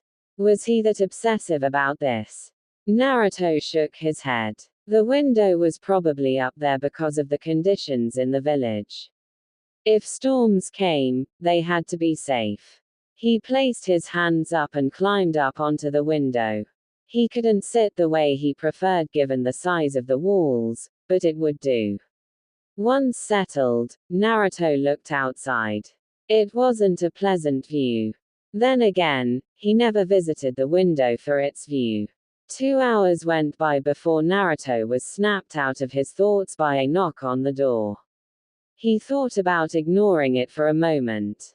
His sentimental time was being disturbed. Silently shaking his head, and went down and walked over to the wall.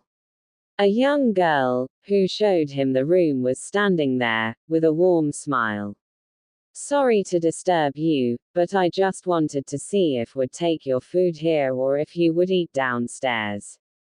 Jiraiya was going to shout and curse, but Naruto would only smile. He was renting a room in a 5-star hotel. The Sannin would cry foul over his wasted money. Naruto was usually safe with the money the Sannin gave him. He rarely spent it all and the man was more than happy to take it back. So, just this once, he could live the life of a spoiled prince. I will come downstairs, he said. Can I also get a small table I can use to write on? I will speak to the manager about that. Thank you. The young lady gave him the eating schedule and before walking away, Naruto closed the door behind him and sighed. He should ease the tensions he felt on his body. Traveling in the heat of the desert is a bit rough. He would rest his body today and would go out tomorrow for training. Hidden Leaf. A bandaged Jiraiya was sitting by the window, with a frown on his lips. Naruto didn't do this to him. But Tsunade had to greet him by pummeling him. He couldn't do his job with his body in pain. It would be troublesome if he came across trouble when his body was still suffering from the effects of Tsunade's beatings. Well, he was used to it anyway. I can't believe you, you damn pervert. Tsunade sent a harsh glare towards her former teammate. Jiraiya moved slightly. He was ready to bolt through the window if Tsunade made a move. One beating was enough, he couldn't take another one. I just couldn't help myself, Haim. When I came in, I felt that I was being called. Being called my. Tsunade didn't ease up on her glare. For more than 2 years you don't show up and when you finally do appear, the first thing you do is go on a peeping tour. He didn't bother coming to see her. He didn't come through the gates. If it wasn't because of the complaints she had received, she wouldn't have known he was in the village until he decided that he was ready to see her. Didn't he know that she had missed him? Not that, she would even admit that to him. He would never stop reminding her about it. There was also too much to talk about that could not be said through letters. It has been over 2 years, damn it. I was going to come, Haim, Jiraiya said lamely. But you didn't have to beat me like that and then tear my scripts. I'd been working on that for some time, he complained with a glare. Tsunade shrugged carelessly. I should be having someone remove all those images in your head. She said. Jiraiya wouldn't permit something like that, he would fight tooth and nail to avoid it. Naruto let him do his research peacefully as long as he took care of everything that the blonde needed. Sneaking in was a good idea though. He was already banned in most places. He just wished Tsunade wouldn't have her Anbu try to monitor him while in the village. They were not a problem, but it would just create an unnecessary problem for him. Anyway, Tsunade turned serious. What did Naruto say when you said you were going to come here? For a moment, Jiraiya thought of lying but he chose not to do so. He wouldn't do that to Tsunade. Nothing, he said. Tsunade was silent for a few moments. At this point, it was getting dangerous but she didn't want to get suspicious or cast doubts around Naruto. But he could not mope around forever. Or maybe he wasn't moping around but just had nothing to say. He hasn't had very good memories in Konoha. They certainly didn't give him anything. As far as she knew, the only good thing that had occurred for him in this village was when they cheered for him after he won his match at the Chunin exams. But that was the only thing. All other memories were bad and the Sandaim's former advisors seemed particularly worried about this. Then again, they dined with Danzo. There was always an ulterior motive. But they kept disturbing her about Naruto's return to the Leaf. She certainly didn't want him to spend more years in the wilderness. She was sure he would be here when needed, but the Leaf didn't need another Jiraiya. I was thinking that perhaps he would have said something, Tsunade said in a measured tone. He doesn't talk much about anything personal. We get along just fine and I think he is fine but we do need to start talking about these issues. Then again, it seems that unless I bring up something we won't talk about it unless it has something to do with training. But he does talk when the subjects come up. Jiraiya nodded his head. He isn't a silent person when you are talking to him, but he can be very silent. He does this thing where he can sit motionlessly for hours like he is a statue. There was a bit of indifference about the way Jiraiya said those words. He even shrugged in the end. Why don't you sound concerned about it? It isn't a problem, he said. I think it is done out of habit. Tsunade was silent for a couple of moments. She couldn't get any reports the Anbu made on their observations of Naruto. There was a register that said someone was observing him, but there were no records of it. Not in this office, not in the Sarutobi compound, not in Anbu HQ, and she didn't know who was doing it.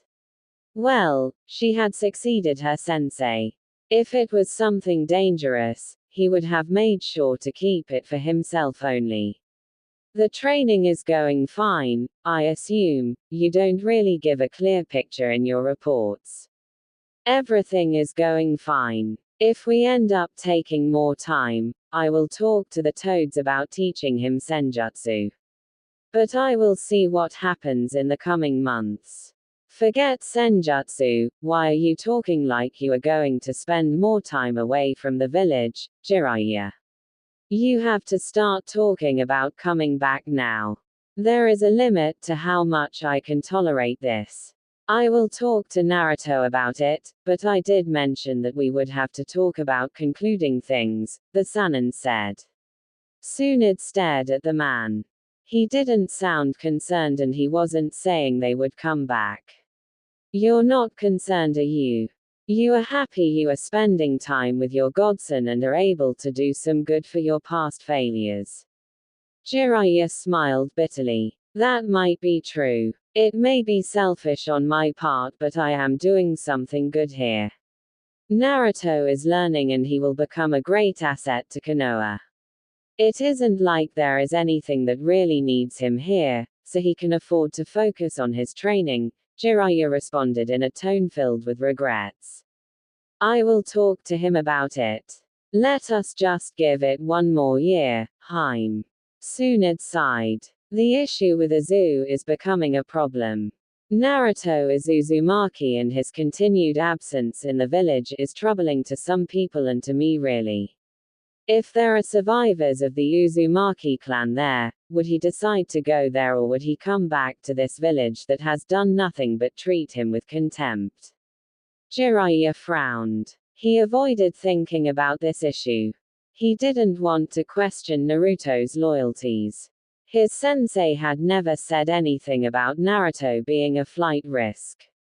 But this was what Tsunade was basically saying. He could understand from her position. There was also the Kyuubi to think about. What are some people plotting? I don't know as yet, but they will eventually. She sighed tiredly. Who could have thought that the revival of one small village could unsettle things so much? Well, you could understand why it was destroyed in the first place. Our world depends on Bijuus to balance power, but they had the power of making possessing Bijuus worthless. The Uzumaki's sealing prowess was something that we can never see in this world. Jiraiya said.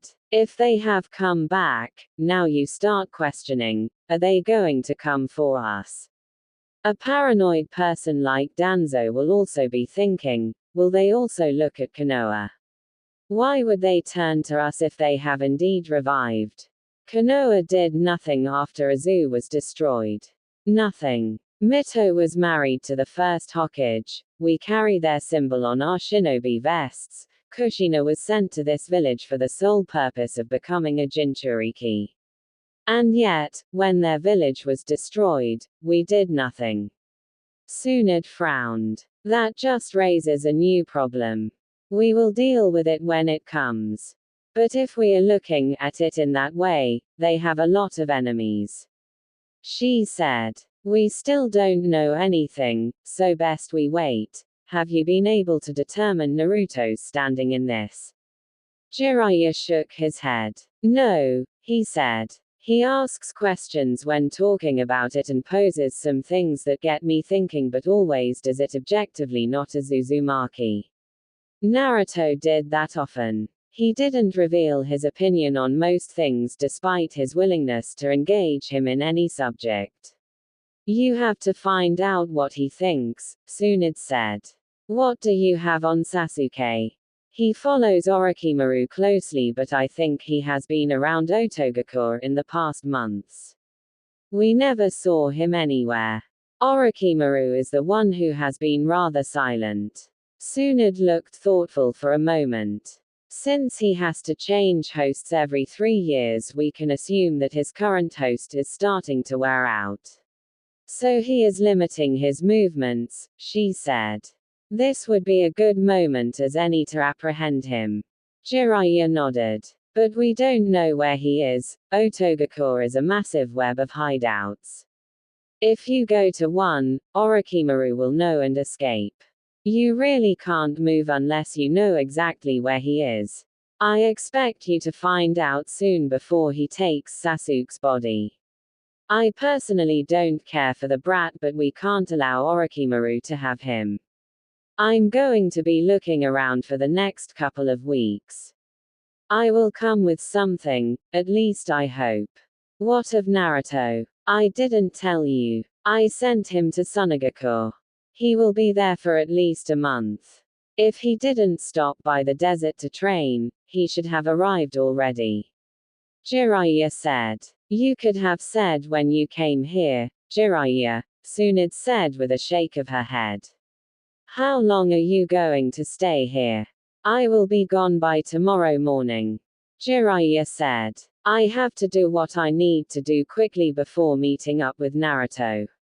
I have given him a month. It will be best if I don't keep him waiting by taking too long. Sunagakure. Naruto was in a training ground. It hadn't taken long for him to find it. The whispers of the wind were just too much for him to ignore. The wind just felt so natural, so gentle, so powerful. In the places he has been, he has had to use much of his chakra to generate wind jutsus, but here, you could control the wind itself. It was a difficult adventure, but nothing impossible. It could be done. You just had to learn to move with the wind and just be one with it. In this exercise, Naruto usually meditated and allowed himself to measure the speed and density of the wind. You could not simply wish to control something you did not understand and could not measure. He meditated for about 2 hours before standing up. He took a stance and breathed calmly, his breathing becoming silent, like an assassin. Once he had achieved this, Naruto lifted his hands up and then down again. He twisted around and the wind picked up. He jumped forward and the wind moved with him. He stopped and smiled. He didn't care that someone was watching him, it was only natural for them to observe his movements.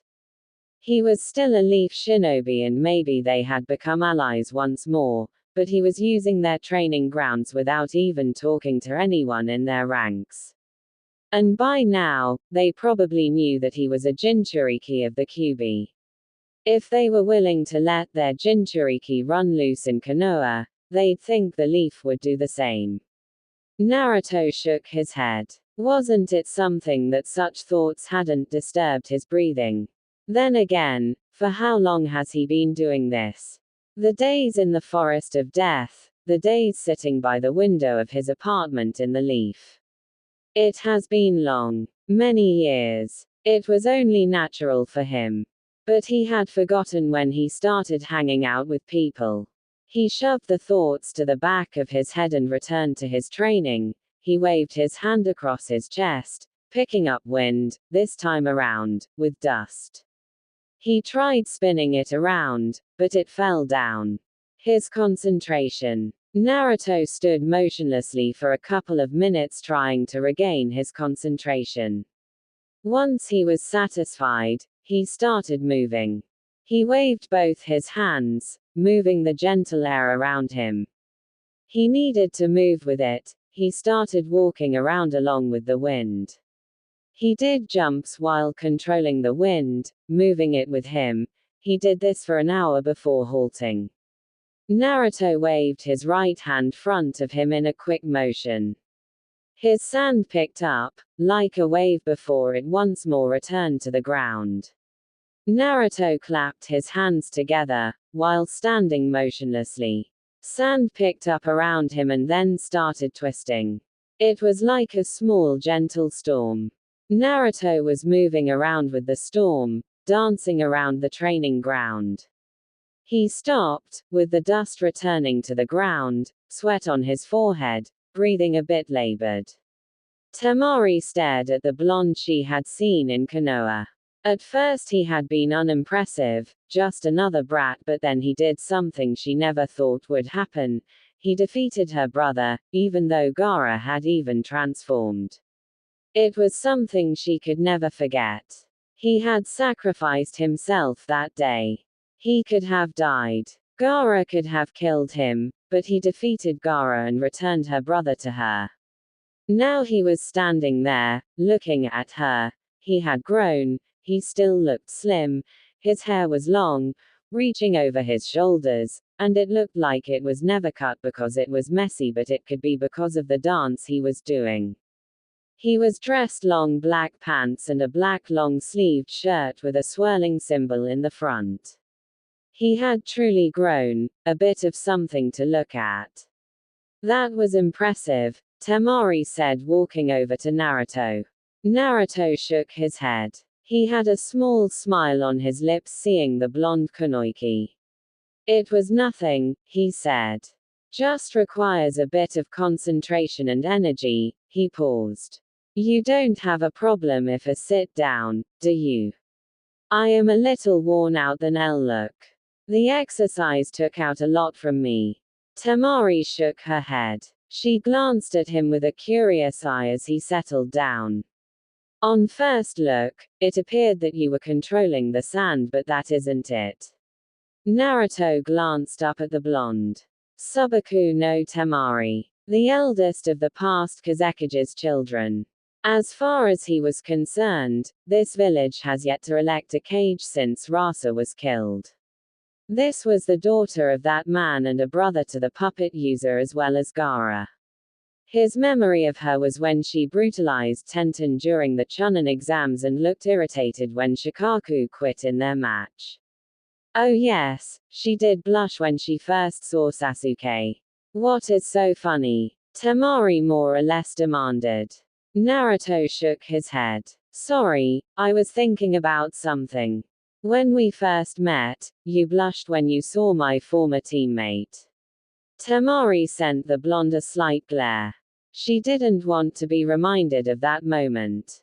I thought he was good looking and impressive, but he was a rude person, she said with a frown. Well, you looked delightful in person to look at first glance, but were rather brutal in your battle. Naruto said. First glances don't always reveal everything, do they? Temari looked away from a moment. He had just complimented her. When was the last time someone did that? Oh yeah, it almost never happened. She was the sister of a bloody killer. Even though Gaara had changed, to the people of this village, he was still the bloodthirsty killer who killed people just for looking at him, a bitter past that just didn't seem to stay away from them. She coughed once before responding. No, they are not. I brushed you off at first glance. You looked like some weak brat who was just playing shinobi with a headband. But you truly are impressive. No, you shocked me. I didn't think you'd be able to defeat my brother. Naruto smiled. Well, there is really nothing that is impossible, he said. Brother, you are speaking of him fondly. Last time you were truly afraid of him, I guess things really did change after my fight with him. Temari nodded with a smile. They did, I guess that is thanks to you, she said. I am a Jinchuriki. Perhaps it is the territory, Naruto said. You really have a clean eye to be able to tell that I wasn't manipulating sand but rather whined. You are looking down on Suna's strongest wind user. Temari said proudly. Oh really? Naruto said curiously, a little charming smile on his lips. Temari thought he was mocking her. She looked at him sternly. What is with that response? Naruto shook his head. No offense, he said with both his hands in the air. He looked up in the sky. I have been around and I haven't come across anyone who says they are the best in their village when it comes to wind. Then again, I have mostly been dealing with civilians. I am also a wind user, as you saw, so that makes me curious. Temari stared, looking at him skeptically before finally accepting his response. Any reason you didn't to see us when we were expecting you? This is my first time in this village. Temari stared, unimpressed by Naruto's response. Are you trying to say that you didn't come because you don't know where we live? She asked, a bit rhetorically. And yet you still found a hotel to stay and even managed to make your way to a training ground. She paused. How stupid do you think I am? Naruto didn't respond to that trick question. I wanted to look around the village by myself without my hosts because it is my first time being here. Being able to navigate around unfamiliar places is important for shinobi. You're not always going to go to places you know. Temari was a bit embarrassed for her rant. She jumped to conclusions. She glanced at him at the corner of her eyes. He had his face staring at the sky, his eyes clear. She couldn't read anything from his face but he had stopped smiling. Sorry, it was truly difficult saying that. Naruto shook his head. I led you to it. He said. Temari stared at him for a moment trying to understand the meaning of those words. She couldn't figure it out, so she ended up just shaking her head. It would be of service to us if you came to our house, we're your hosts after all. I'm staying here for at least a month, besides that, I am more comfortable in my own private space, Naruto said calmly. But invite me tonight for dinner and I will come. Temari blinked. It usually goes the other way around, you know, she said. You can't always confine yourself to the norms, Naruto said with a shrug. He then held out his right hand. Temari looked at it for a moment before helping him stand up. I need to rest up a bit and do some reading, but before that, you won't have a problem showing me to your house, yes? He paused. Oh, you still haven't said you are inviting me. Temari smiled. He was certainly a bit weird. Then again, she didn't deal with people she casually talked to like this. You are invited, she said. Come on, she said and started walking away. Naruto walked by her side silently. He only spoke when they arrived at the streets of the village where people could see them. He noticed the reaction of the male population and glanced at Temari, who was walking normally as if nothing was wrong. I'm certain I will have people blocking my path when I go back to my hotel. Temari glanced at him for a moment before responding. Why? How often do you walk with a young man around here, Temari? Temari was caught off guard by the question. It took some time for her to stutter a response. Why are you asking that? Oh, Naruto smiled. Well, that reaction is a bit interesting. I'm guessing you don't do that.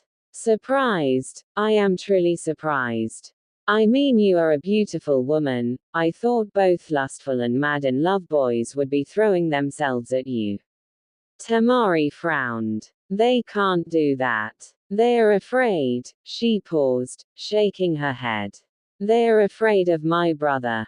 She didn't explain why. And thank you. For. Naruto knew why, he just wanted her to say it. She was a tough person but yet still innocent. And he was used to dealing with the perverts that Jiraiya surrounded himself with. Not only that, but in the bars he visited, he saw some crazy things. Alcohol was a mad demon. Temari sent Naruto a look. Naruto laughed, raising his hands. Forgive me for that, he said. I just thought it would be adorable if you said it yourself, he said. But there is no need to thank me. I am not giving you a favor by complimenting you. You just need to smile and appreciate it because that is the truth. He put on a thoughtful look for a moment before speaking again. Well, I can't think Gaara would compliment you and your other brother. Naruto shook his head. What of my other brother? Naruto shook his head. Nothing, he said. He didn't step into Temari's house, he just looked and then turned around to leave. Temari offered to walk him to his hotel but he shook his head. It was a gentleman's duty to walk a lady home. Her reaction had been a bit amusing once more. Later night. While there was no emotion in his face, Gaara was a little happy knowing that Naruto was going to come to have dinner with them. The blonde had told him some important words that changed the way he views life. He was content with his life as he was and the voices had died down. He could now sleep peacefully. It was perhaps safe to say he was at peace. He wouldn't go as far as to say he was happy but all was well. His siblings didn't look at him with fear and that was fine. He still needed to do a lot to change things for his past behavior.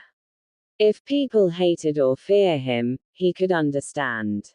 His actions hadn't been just and he could not excuse it by any reason. He had been wrong and he was working on to correct those wrongs. He could only thank Naruto for this change. Why didn't you invite him to come stay with us? Gaara asked his sister. He had returned a bit late. Training with Baki and meetings with people who couldn't stand before him without their knees trembling was exhausting and it took too much of his time. I didn't. He said he was fine being alone, Temari said. Alone? This word got her thinking. Naruto was like Gaara. He hadn't been batshit crazy, bloodthirsty and frightening, but he had been lonely.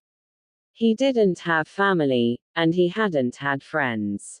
A miserable existence. The fate of Jinchurikis wasn't pleasant and with what she saw with her own brother, she could understand. We do have enough room here, Gaara said. He couldn't understand why Naruto wouldn't want to come here. But if someone didn't want to do something, you didn't have to force them, lest you make them uncomfortable. Well, that is his decision, he said. Isn't it fine as things are? Kankuro said. The letter didn't say we had to give him a place to stay. That may be true, but we were asked to make him feel comfortable, and look out for him while in this village, Gaara said calmly.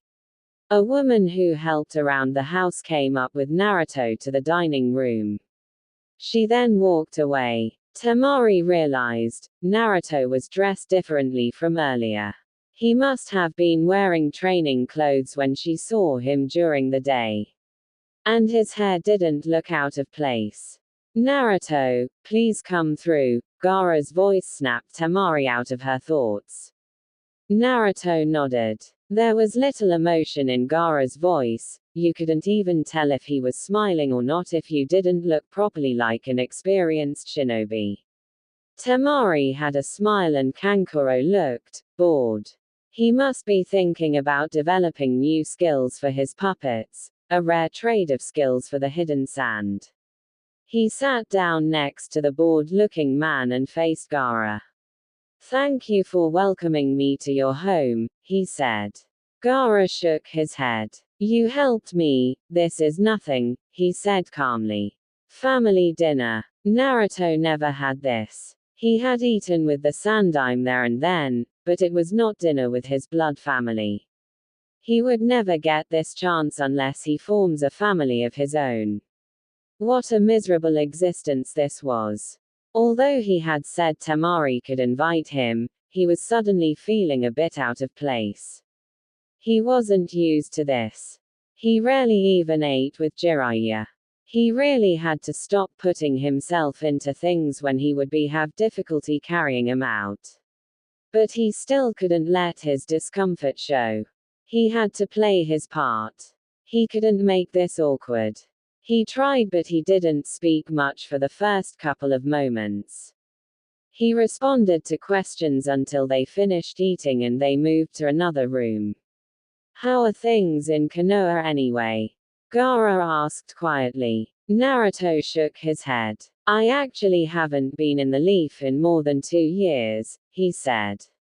3 siblings were surprised. The letter they received didn't say anything and neither had really gone to the Leaf since the invasion. It was a difficult time between the villages with negotiations between carried out over their actions in the invasion. But at least that was settled. Why? Naruto looked at Temari, who'd asked. Training trip, he said with indifference.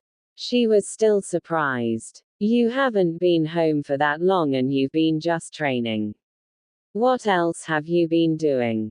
You know, traveling around. The world is huge, there are many places to visit, that is why it is trip, Naruto explained lightly. I didn't think you'd need to train more, you were already strong even when you were a genin, Gaara said. Naruto shook his head. I did not defeat you because I was stronger than you. You cannot think that. I defeated you because you had a glaring weakness that I could expose. I still lost in the end, Gaara said. Everyone does have a weakness, some people just have a better way of handling it. Power isn't always determined by your physical strength. For the first time since he arrived here, Naruto smiled. Well, that is something I can agree on, he said. How are things around here? I never followed the negotiations between the Leaf and Suna. Then again, genins are not given that kind of information. Wait, Kankuro said. You're still a genin? He asked, surprised. Naruto nodded. I have been away from the Leaf over the past 2.5 years, so I haven't had time to participate in the Chunin exams. I can't imagine myself playing over that field though, I think I laughed at those who were repeat offenders. Temari laughed at this. We are all Jonins, she said. But you are not too old to enter the exams. I do think you are much stronger to be ranked a genin. Naruto shrugged. I don't usually think about that. He looked thoughtful for a moment before speaking once more. Well, I do think it might pose a problem when taking missions. Genins get to do chores while those higher ranked missions their rank. I'm sure they won't give you chores, Gaara said. Things have been a bit difficult, but as you can see, we are managing. You are leaving out that they want to make you Kazekage, Kankuro added in. It is nothing, Gaara said. Naruto smiled. That was something interesting, Gaara the Godime Kazekage. In what world was he living in? There were certainly more suitable candidates, but he wasn't going to ask why. It wasn't his business. Still, it was good that a Jinchuriki with a past such as Gaara's was becoming a Kage. He was truly going to become the youngest Kage, and since he doesn't look like a bad person, things would go well with Konoha. Congratulations, Gaara, Naruto said. I think that is something special, regardless of the reasons. Certainly, they wouldn't put the Jinchuriki up as a figurehead. There had to be someone they could put in that position. Suna didn't even need to pretend to be strong, it was weak. Its failed invasion in Konoha and proved as much. Not yet, Gaara said. They are still considering it. This village hasn't had an official Kage since the past Kage. There has been someone who assumed the role of leader, but no cage. I still have to be appointed and do the job worthy of a cage to be congratulated. You'll do a great job, Gaara, Temari said reassuringly. You've got us to back you up. Ah, family. Naruto lost his smile. He stayed with the Sand siblings for a little while longer. But once time had come for him to leave, he bid them farewell. It hadn't been a bad night. A bit uncomfortable, but he had soldiered through it. There were moments, but it had been quite lovely. Are you going to be using our training grounds often? Naruto nodded. This is also part of my training trip. He said. I'll come and fetch you tomorrow around 9 a.m. I will show you another training ground where you can train privately. If I feel like it, I might join you. You sounded a bit skeptical when I said I was the strongest wind user in Suna. Naruto smiled. I wasn't, he said. But it would be lovely to have you join me, Temari. You are another wind user after all. Gaara alone said he would walk Naruto. Kankuro wanted to follow, but he was told to stay behind and he obeyed very quickly. Then again, Gaara was someone who you listened to carefully when he spoke. They started out silently, but the walk was slow. I actually wanted to talk to you, Gaara started calmly. I have come to consider you as a friend. And I hope that we can be friends. It can happen, Naruto said. There was nothing stopping that from happening. It was either he said he didn't want to make friends or Gaara was just too much that he decided it wouldn't work out. There was nothing wrong with making friends either way. I thought so, Gaara said. I'm not actually being made Kazekage because of my abilities. The village council just fears me and they want to keep me happy and in control by giving me this responsibility. They probably think I will wake up one day and destroy them. My change hasn't done to anything to lift the burden, it has made them even more suspicious since they can't tell what I am thinking. They are putting me here to say, we trust you and want you to lead us, but I know the truth. Even so, I will accept the job. They probably think I will fail, but I won't. I have done many things that I will probably never earn forgiveness for, but I still want to do something different. I want to correct what I did in the past. I cannot erase the past, but at least I want to protect the future. And for those who I never wronged, perhaps they will remember me for the good work I did. But even if they choose to remember my past, that is fine. Naruto was honestly surprised by those words. He was silent for a couple of moments as digested them. Forgiveness is truly difficult, especially when you have filled your heart with nothing but hate. But it only damages those who hate.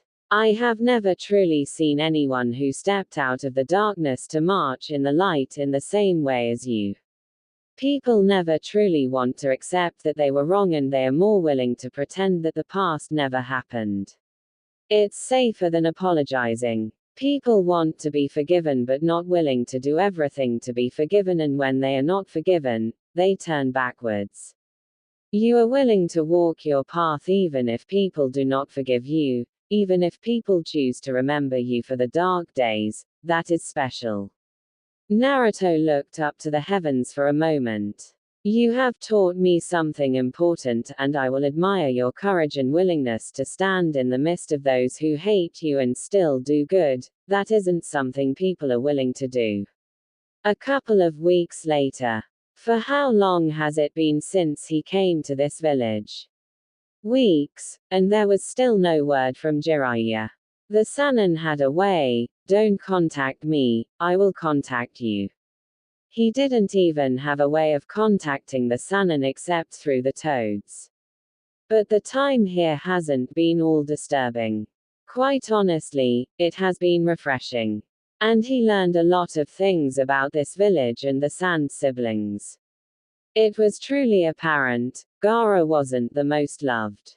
It just reminded him of his past in the Hidden Leaf, but at least Gaara could explain why they hated him. Nevertheless, he was truly a menace in the eyes of the villagers, and yet, he was still willing to lead this village. It also didn't make things easy for someone like Temari. She was honestly a beautiful person. Over the past month, he has been training with her, a bit constantly that he had thought he would when she offered to join. She wasn't a bad person and she was truly skilled. But at this stage, she wasn't going to get loved in here. People feared her brother, and he had noticed that Gaara was a little protective of her. If someone hurt his sister, the old Gaara was certainly going to come out and there would be a sand burial. Thinking of this, Naruto laughed. Someone is going to think you are crazy one day, you know, Temari said with a raised eyebrow. Naruto shrugged a bit carelessly. People will always have an opinion about other people, Temari. I have to come to learn that with being human, you think about what you see and you form an opinion of it. I generally don't care about what people think of me. The indifference, Temari realized, it was something he had about a lot of things. He smiled and spoke well, but he was obviously indifferent to a lot of things. He had opinions, but it wasn't always personal. Even now, she really didn't know a lot of things about him personally. Just because he talked and talked didn't mean he opened the doors. No, perhaps the talking was a way to keep you busy. It was strange though, how do you spend so much time with someone and feel like you know them yet realize that you really don't know much about them? What did she know? Personal things. His views. She could never tell. He used I, but there was always a lack of emotion in it, a general lack of connection between what he was saying and himself. Was it purposeful perhaps? You're staring, Temari. He was looking at her with those clear blue orbs. They were clear, almost pulling you inside, and yet, there was nothing inside. I was thinking, she said. Naruto was careful about these things, so he didn't ask what she was thinking. He could almost assume what she was thinking, but he wasn't sure. I would assume so. That was it. Temari could never tell what Naruto was thinking. That was the issue. She had no idea what Gaara was thinking, but she felt that there was no disconnection between his words and thoughts. She had a nagging feeling that there was with Naruto, and it was very big. Are you here for a session or do you find something interesting in my body that you like? Naruto asked, smiling. I realize that I won't win beauty contests, but you certainly don't get eye burns from looking at me. Temari smiled. Somehow, he still managed to be honest. Perhaps at times a bit extremely so, but she liked that about him. I brought my fan. Naruto suddenly leapt into the air. Futon, great wind breakthrough. He released powerful gusts of winds to the unsuspecting Temari. The powerful gusts slammed into the blonde Jonin and sent her flying backwards. Temari flipped several times before landing on a knee. When she looked up, Naruto was right in front of her. He kicked the ground and dust picked up, and into her face. Temari quickly closed her eyes to avoid getting blinded. Naruto twisted around swiftly and kicked Temari on her forehead, sending him flying backwards once more. He didn't attack her again. He stopped and watched, almost impatiently waiting for her to explode. What the hell was that for? Temari shouted, glaring at Naruto. I didn't say we could start, you just went on to attack me like that. What if someone thought you were really attacking me? Naruto shrugged a bit carelessly, almost on purpose. I was really attacking you, he responded. Temari responded, opening her fan. She swung it a bit violently. The fan released multiple blades of wind that sped towards Naruto. He knew they could chop down a tree, the blades. It was that dangerous, and yet, Temari released such a jutsu. She was mad at him for his careless response and was enticing a response from him. Well, she was asking for it. He did hand seals. Violent sandstorm. It was like a blow of wind. Sand picked up, twisting violently and in great speed. The jutsu didn't travel much.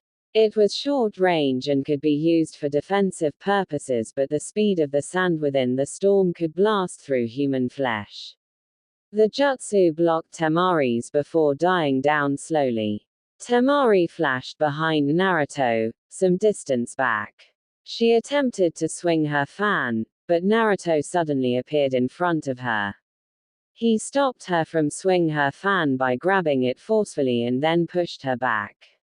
Temari quickly recovered her balance and stood still. You should really work on your short-range skills. I dislike depending on one thing because the moment you lose it, you're out of your comfort zone.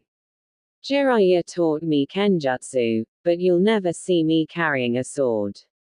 However, when the situation comes, I am able to handle it. Temari was a bit annoyed by that lecture.